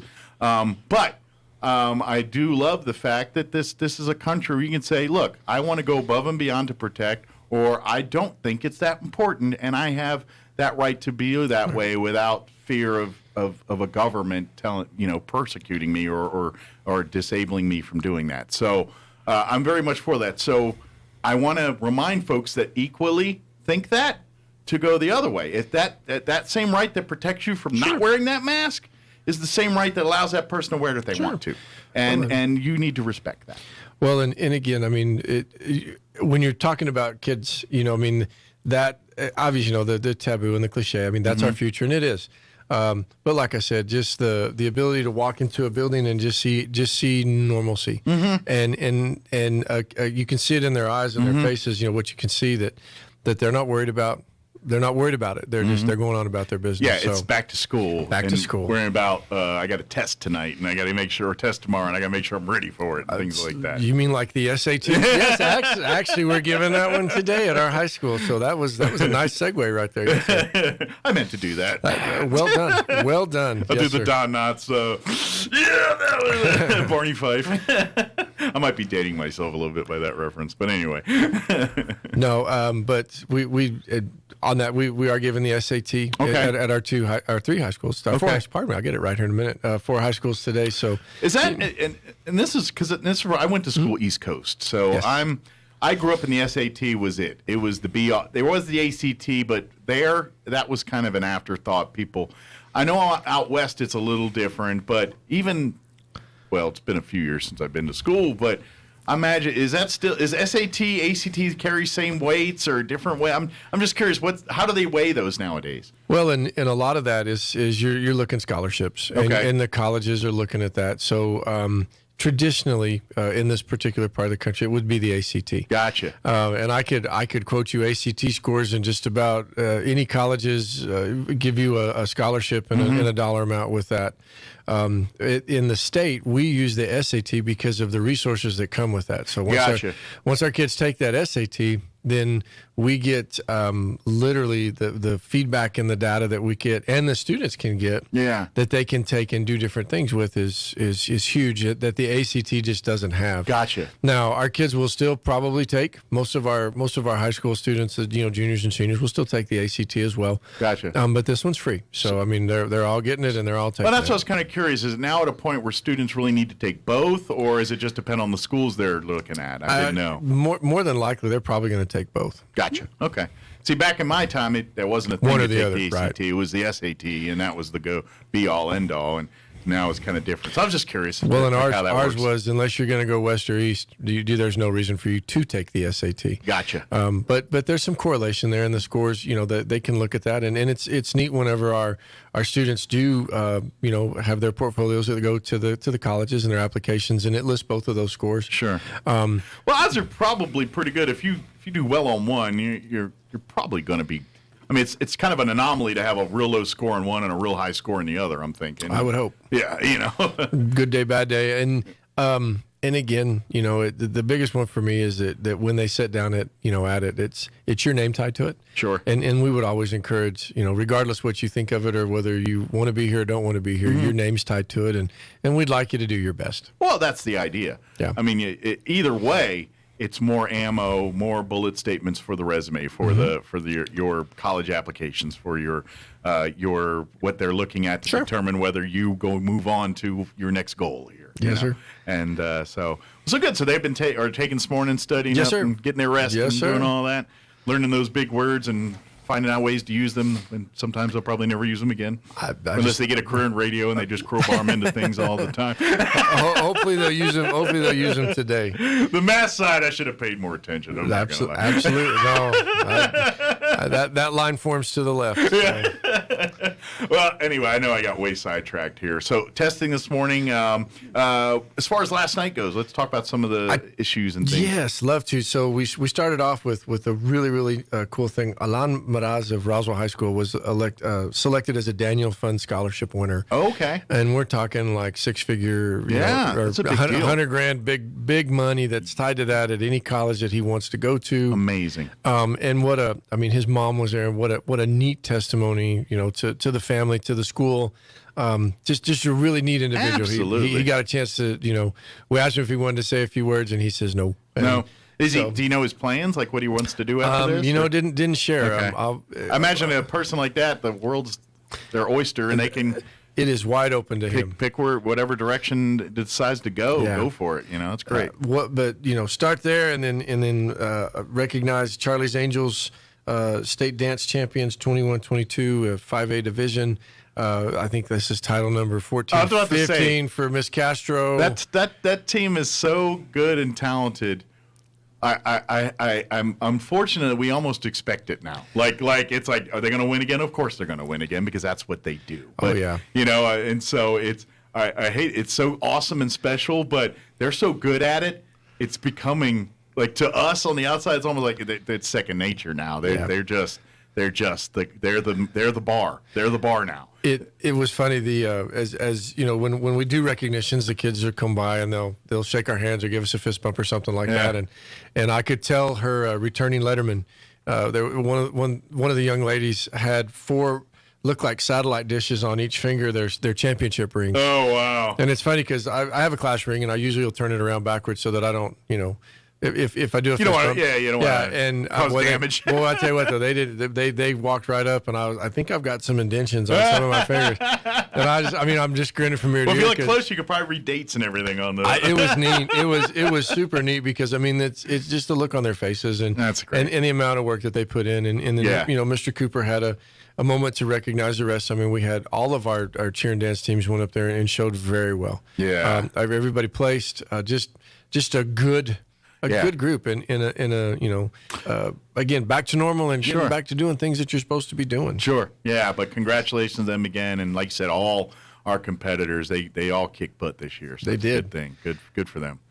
Had some informational items that were pretty valuable. We had a presentation from some students at Mesa Middle School, program called AVID. Okay. And that's something that our community is going to hear quite a bit more about as we go forward. We've invested a lot in AVID, and I'll be honest. If whoever was sitting next to me, the AVID program, the AVID presentation that I saw a few years ago in San Antonio was probably the best training I've ever been to. Interesting. Okay. It makes sense, and it goes back to teaching some soft skills that turn into some concrete things for our kids. It gets them focused really early on being driven on a goal. Okay. So is it kind of like setting the table for the next thing? It does. Thing? Yeah. It does. And when we get our kids to the, what would be the culminating factor that senior year, there is a night and day difference between a kid that's been through that program and some that haven't. Interesting. It's just got unique ways of reaching the students. I would say, and I hate to go, use the term old school, but it goes back to some old school methods that really just bring the kiddo back in. So it's kind of like the mix of the tried and true versus the new, and it's a good marriage of that. It is.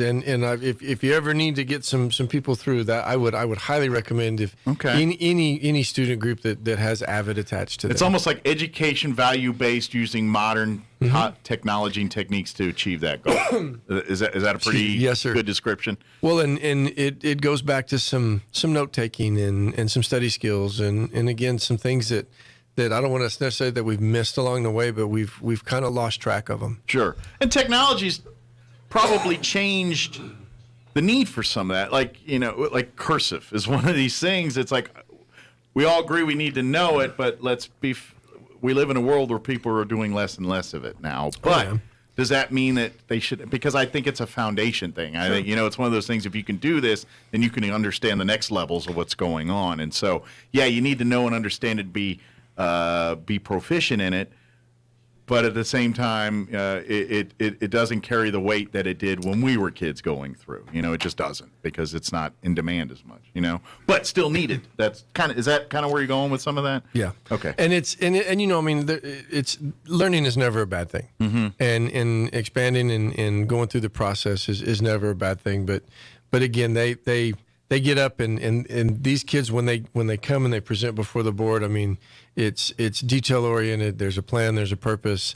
Like I said, down the road, I would love to get a group in here to visit with you about that. So is this something you want to implement? Across all levels? It's already going. So we've got it in. I think we've got all 4 mid schools up and running on it now. Okay. We're actually looking to bring it down into some grade schools. So good.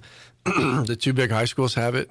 So like I said, it's definitely something that to get a little bit more information about for you guys. Well, and something, I don't know if you want to call this feedback or whatever, but my wife, second grade teacher, of course, the elementary, they're starting, they're actually in the middle of, some have already started, some are just starting it, some will be starting it soon here. The new reading program that was implemented. And my wife was one of the early ones, so she's been in it a little bit longer than some others. And I'm telling you, from her perspective, and my wife's been a teacher for 25 years, so she does have some experience here. She's not new. She says that she's really digging it. She said at first it's a little overwhelming and intimidating. And it's new. So there's a lot of learning curve there. But once that's in place, it works very well. It's kind of it's very good. It's very there's a lot there, and it's a lot to do, but it breaks it down. And it's just once you get in the groove of it, then I think it's gangbusters. But the more she's doing it, the more she's liking it, which is a good sign. That's what you want. Is absolutely the more they look at it, now they see the value in it. So from her 2 cents, from what she's saying, she's happy with how that's going. So I know that's different, but it's kind of in the same vein here. No, and it actually, I tell you, it's almost like you're reading my agenda here. We're going to go to a segue here where the next presentation was graduation rates. Awesome. And we want to be transparent. The state releases those rates the other day, and for whatever reason, it has taken them a long time to get them out. And we realize we've got some work to do, and I'll own that in front of anybody as far as where we rate as far with the state goes, and then but tying together a systems approach, to start from the ground up, with our CTE and even our. You mentioned, and I don't know, the wife teaches second grade, but I mean, a solid foundational program to get our kids ready to move from elementary to mid school to high school, period. and then hopefully grab them into things and programs and pathways at the high school level that will continue to keep them in the building, because the way they pick our graduation rates, or the way they calculate them right now, it's pretty interesting. It isn't the years of yesterday where you start with, you have 27 or 300 seniors at the start of your senior year, and if they don't all make it, then that's what you calculate it from. You calculate it from the time that they're freshmen, and their clock starts ticking on that day. And if they leave your school and they go somewhere else in New Mexico, part of their time with you goes towards their graduation rate. So it follows you wherever they go. There's 16 snapshots in a student's lifetime at the high school level, and when they get to snapshot 16, if they're not finished, that counts against somebody or a bunch of somebodies, whether that's if it's 2 years in Roswell and 2 years in Artesia, and they don't make it, wherever that child classroom set. And I don't know. Again, I don't know how that particular thing calculates, but half of their making it or half of them not making it does go against the school. Gotcha. So, our high schools we've been working on this, and then if we can't find them, when we lose them and they drop out, that's just a straight full count against. And that's something that we're really trying to prevent. Just out of curiosity, those numbers, were they, with the last 3 years of COVID, were they drastically, was there a fluctuation one way or the other in those numbers? Pretty great. Just kind of curious what that percentage or what that ballpark looked like. Is it a major difference? Is it slight? It could be anywhere from 3 to 5% negative. I mean, and the irony to it is I mean, I'll just be blunt. Those were probably some of the easier years to graduate if we could keep you hooked in and keep your credits current. Because you had to basically lower the standards and I don't know if that's not a right word. You basically had to cut a lot of details to make sure that they can execute the curriculum. Not being in person did take away a lot of the accountability that would have happened had they been there. And they were able to the flexibility that was provided to the teachers did give the kids the chance to do. I'm working. I'm a full-time. I'm working for the family here. Whatever it was that they were doing, and it, like I said, it wasn't the best situation. And again, not trying to hide something. I mean, we've got work to do, and I think we're already headed in the right direction as fixing it. Well, that's just it. You can't just pretend it's not there and talk about everything's good and not expect it to fix itself. It just isn't. So, and at the end of the day. We've said this 1,000 times. We are all charged with making sure these kids have availability to education and things like that. And so when there is a problem, we all must fix it. And so that's just it. Now you guys have to roll up your sleeves and sit there and say, all right, how do we get these numbers up? What do we got to do? Right. And that's what you're doing. And trying to attack that. We have got. And then I've said this multiple times. I know people get tired of hearing it, but our timing is right. I've got the right people in place. Yeah. The business community, I mean, our economic development, Mike Espiritu, and the group that we're working with him and Mr. Conkle, and I mean, it is. Like all the ingredients are there. We just got to mix the recipe. And it's like, the oven's warmed up and everything's fixing to start taking place. Good. The other big thing, and I wanted to make mention of this before we ran out of time. Yeah. We did approve our calendar for next year. All right. So may or may not know that we had a 3-year approved calendar that when Mr. Gottlieb came in, and we got a 3-year calendar approved. The state came in basically January, and there was, we were rumors, are we going to mandate 10 extra days or 20 extra days? And then they came out and they said, we're not mandating anything. Okay. However, and I was like, oh, Lord. However, but there comes the but. So, when you look at your graduation rate, when you look at your proficiency rates, when you look at things, we're not immune to that. And we know that we needed to put in some additional time. So what I did was I went back to the calendar that was posted online, and I added 10 instructional days for the kids. Okay. And in doing so, we actually added a few more days for the staff as well. Good. The key takeaways from this one is we do not start any sooner student-wise than we were already starting. Gotcha. So, I think that's the big concern for most Right. people. It's like, how big of a window is it going to eat into their breaks and things? And it looks like it's not Right. going to. You guys finagled the schedule where it doesn't impact that very much. Tell you what, we were pretty blessed with what was on paper in front of me.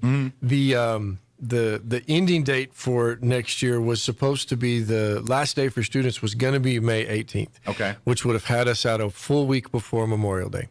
I was able to grab the next week, which gets us out Memorial Day, which is, I don't want to say traditionally because it's not an every year thing, but that's when we're getting out this year. Sure. Okay. And so it gets us back to early August, end of May, and then other than that, we didn't touch the full week at Thanksgiving, we didn't touch the 2 weeks at Christmas break, we didn't touch our spring break, and we were able to pull off a couple professional development days. Okay. And instead of them being full days, we're actually going to do half days, where the students will come, majority plus one of the day, so that we can count that as an instructional day. Okay. And then train our teachers on the afternoon. We have 2 of those on there.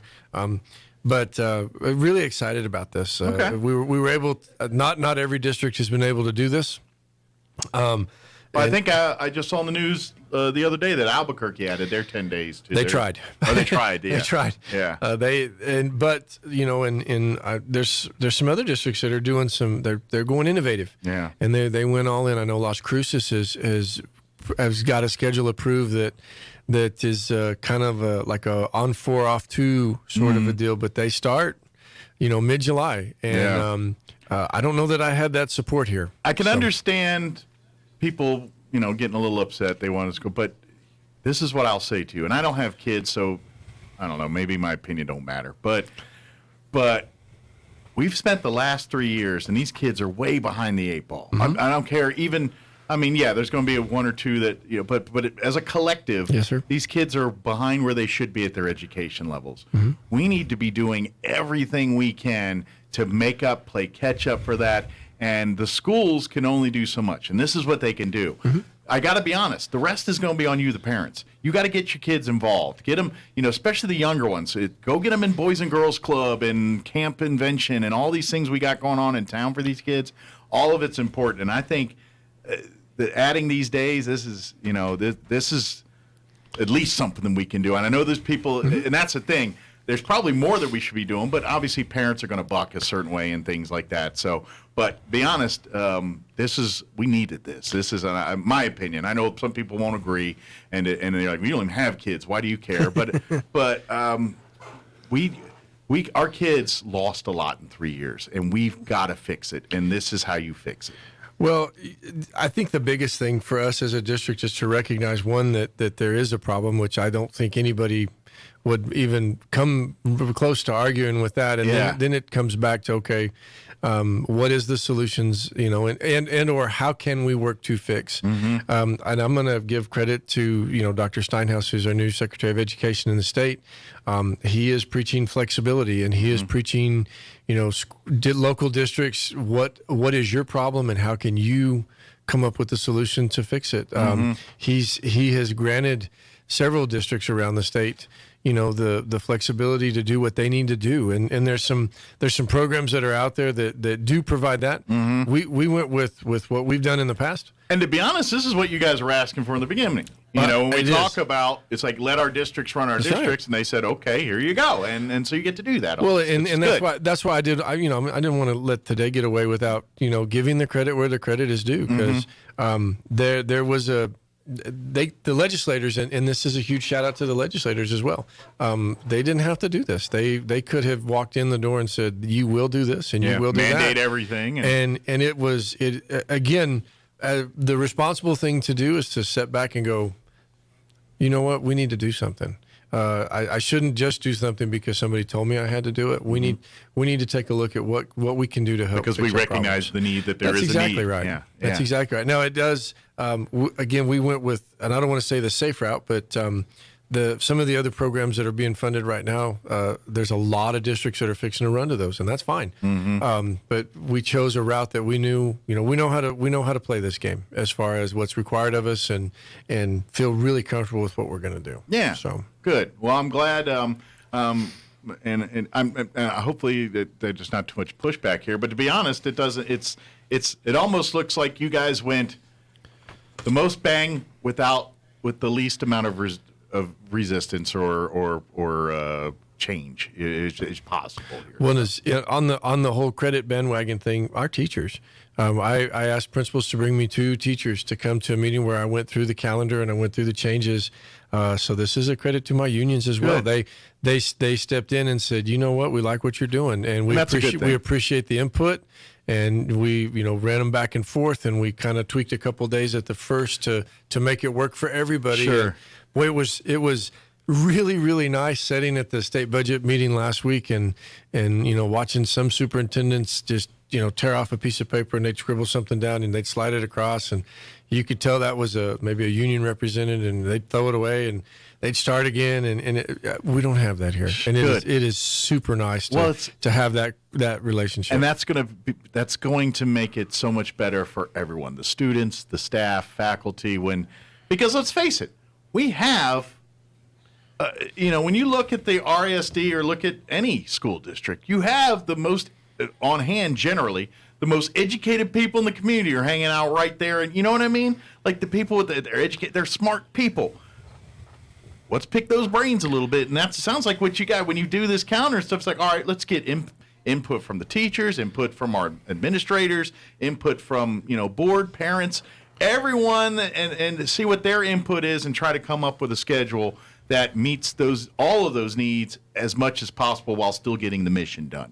And I hate to say it, but when you do it that way, you find out you have less problems, less people complaining, less people. And I imagine this is what you guys are finding out. It's like, hey, when we do sometimes people just want their opinion heard. It's not necessarily, and if you consider that, at least when you go, then people understand. It's like, okay, you at least took my point of view into consideration when you did this. So I think that's what you're seeing the result of, is some of that cooperation. Because people are like, look, we're just as invested as you are. Yeah. We want our input, Well, and as funny as it sounds, traditionally, and I will say that every year that we've come back in January, the very first day has always been a professional development day. Mm-hmm. And last year that day was removed because, again, we were trying to get our 10 without really disrupting start-finish dates. Yeah.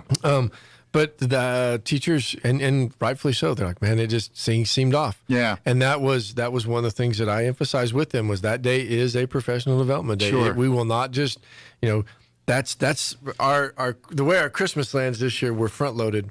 It's a week, then Christmas Day, and then a week.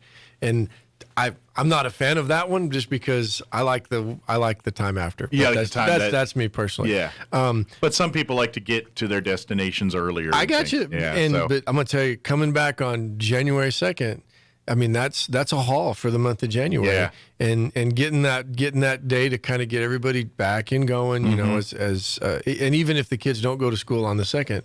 It's hey, teachers are going back, and like I said, it's the ebb and flow of the community, and it really does. It holds everything together. Sure, but I think also the teachers like going in that day or two before. Sure, because it's for them too. It gets them ease into their work schedule as opposed to running into the fire right away. You get to kind of come in. Absolutely. Okay, it's not kids' day, so my schedule isn't as stringent.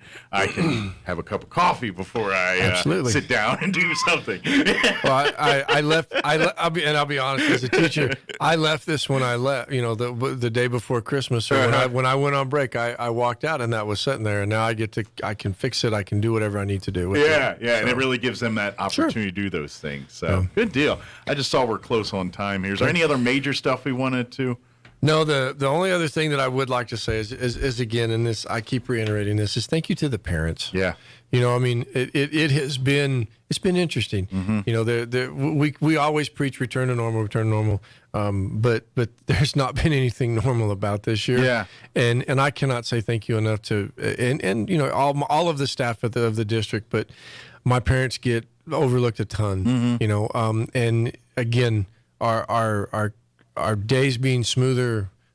That wouldn't happen without the parent support. Yeah. And them, you know, getting their kids ready and working to work through problems. And I just want to make sure that they know they are appreciated. Well, and I think that's the thing we got to remind all of ourselves. And it looks like our parents, everybody, that's the message you're getting. It is at the end of the day, we all want the same thing. We all want these kids to be successful. We want these kids to have the best education. We would love it when an entity outside the world says that kid graduated from Roswell, probably got a pretty sharp kid there. Well, that'd be nice. You know, that's and we want that. We want where these kids, when they graduate, when they get their high school diploma, the world is their oyster. Wherever they want to go, there is not a barrier to stop them, and we all want that. So we all may not agree on how to get there, but we all want that. And when passions get heated, when tempers, let's remember that. Remember, say, you know what? We're all here because we care about these kids. We all want the best for it. Let's all work from that angle as opposed to our own personal feelings, our own egos getting in the way. Sorry, I got a soapbox a little bit. Well, thank you, Brian, as always. Absolutely, thank you. Appreciate the visit. And anything else, if we need to get you in earlier or whatever outside of our normal schedule, because some cool stuff are happening, whatever you want to get the world on about it, let me know. We'll do that. Likewise. All right. Want to get the world on about it, let me know. We'll do that.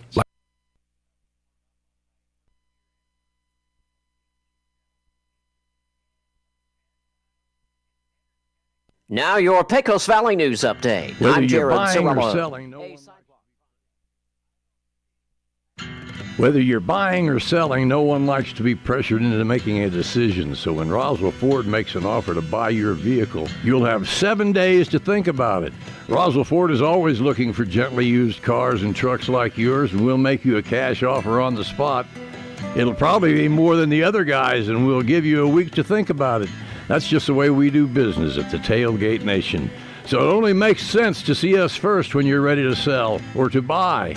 Roswell Ford has southeastern New Mexico's largest inventory of nice pre-owned vehicles. Each one has survived a rigorous 139-point inspection. And Roswell Ford gives you a 3-day money-back guarantee. So if you find something you don't like, you can just bring it back. With the days getting longer and summer driving on the horizon, now's the time to start shopping for your next vehicle. So come see us at Roswell Ford, the Tailgate Nation, where we'll always give you time to think about it. 9th and Main. Bill Cunningham is now in Roswell on 106.5 FM, KEND Roswell.